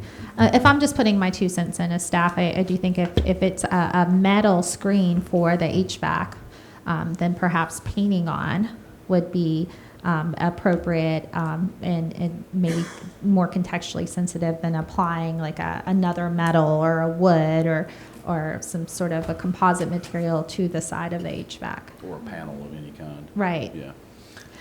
But that would create consistency throughout the campus in that a tenant's not highlighted in a particular way that another tenant's not. It's just highlighting entrances into particular buildings. Just a thought. But that sign too would have to go to zoning. Yes. Okay. It would have to go to the Board of Mayor and Aldermen. Yes. Okay. Okay. But, just your feedback on whether or not that's a good approach for them to look into, I think, what they're looking for. I mean, I want y'all to have what you want. I don't think it necessarily detracts from anything. It might make things prettier. I don't have a problem with it necessarily. It's just whether you want to go through the trouble of it or not. And that's something that you might have time on because you've got other signage going in that could be administratively approved or approved through this board. That's true. Take your time on some of those more controversial pieces. There is another sign that I think that, so Amanda, if you could go to page 11 and elevation 5, it's sign 42, and I think that this would technically be conforming because it's not a Page 11. There you go. Yeah, so elevation The bottom 5. middle. So it's, zoom in and it's 42. Yeah. And so that is above the pedestrian Oh, alley. yeah. Oh, yeah. And this would be building identification. This is. So what are your kind of thoughts cool. on that? What are your thoughts on that? Direct painted, didn't we? Yeah. Paint it? Yeah. Yeah, painted. like an art piece Right. almost. It's a little bit more art than. And what is it to say? It doesn't matter what it's to say. It's But is it a building identifier? Is it- Yes. This would be something It's an that we orange one, yeah. control. Yeah, and it would. I don't know what it's going to say, but it's the point is that it's going to highlight that area as a place, that alley Okay. as a place, and so it's placemaking is really what it comes down to, and what that is that was part of the that conveyor assembly. That was the I guess the structure that housed it as it went over that rail spur, which was where the pedestrian alley is. So that's an existing structure, and it would be on the face of it, not above it. I did ask the zoning administrator about this one particularly, and she did say that would require a modification of standards for this particular one. But your feedback again is really important on it. And your point's well taken, Jim. Is it business identifier? Well, Is that's it yeah. retail? That might be worth it to get a modification of standards on that one, Yeah. depending on the real intent that you got. So it's Yeah, it's so internal too to the Yes, lot. I mean, it it's, is. It's Right. the inside corner. Yeah, I You'd know have where to, and if the carousel building gets built, you're going to have to work hard to see it at all. Really. True. let's see. Okay.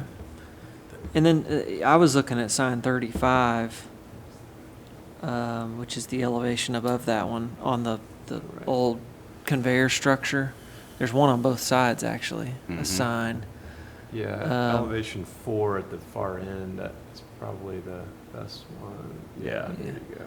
So it's showing on both sides, you know, I don't mind a sign there, but I see some letters ghosted in there, and those are big. Yeah, so Uh, 35 would actually be, so this is on that porte-cochere element, and so looking this way is, you're in the parking lot and you're looking towards that new patio area and kind of coming into the building, and so this is, and then the carousel building is to your right of this, and so that sign would be building identification to pull you into that area and that entry point. Yeah. And in that case, we have gone through the approval of taking the cladding off of the sides, but keeping the roof intact. And so this would be on that structure, it would be some type of fan yeah. sign on that Yeah. structure. I'm curious to see what you come up with for it. I'm not wholesale against it. I like the transparency. I think is important to what's left behind. Oh, yeah. But there's ways to do that with signage too. Absolutely. Have some I agree. transparency. Yeah, still. I think that's fine. Okay. What else? Yeah, there's only one other building that, this is on the last page, Amanda. This is elevation 2 on page 12, that I think this is more about just not knowing where to put signs. I mean, the building is all roof. And these would be actual, it's on the last page, it's at the bottom left corner of the last page. It's Building called- 10. Yeah, there you go. So those are pink, so those are our tenant signs, business signs, and this is just for lack of a good location. So. Oh, that's that one that was redone. That's the one that Don did. Yeah, Don Burke did that one. Don Yeah, Burke made the addition to that, yeah. That's a neat little building. Yeah.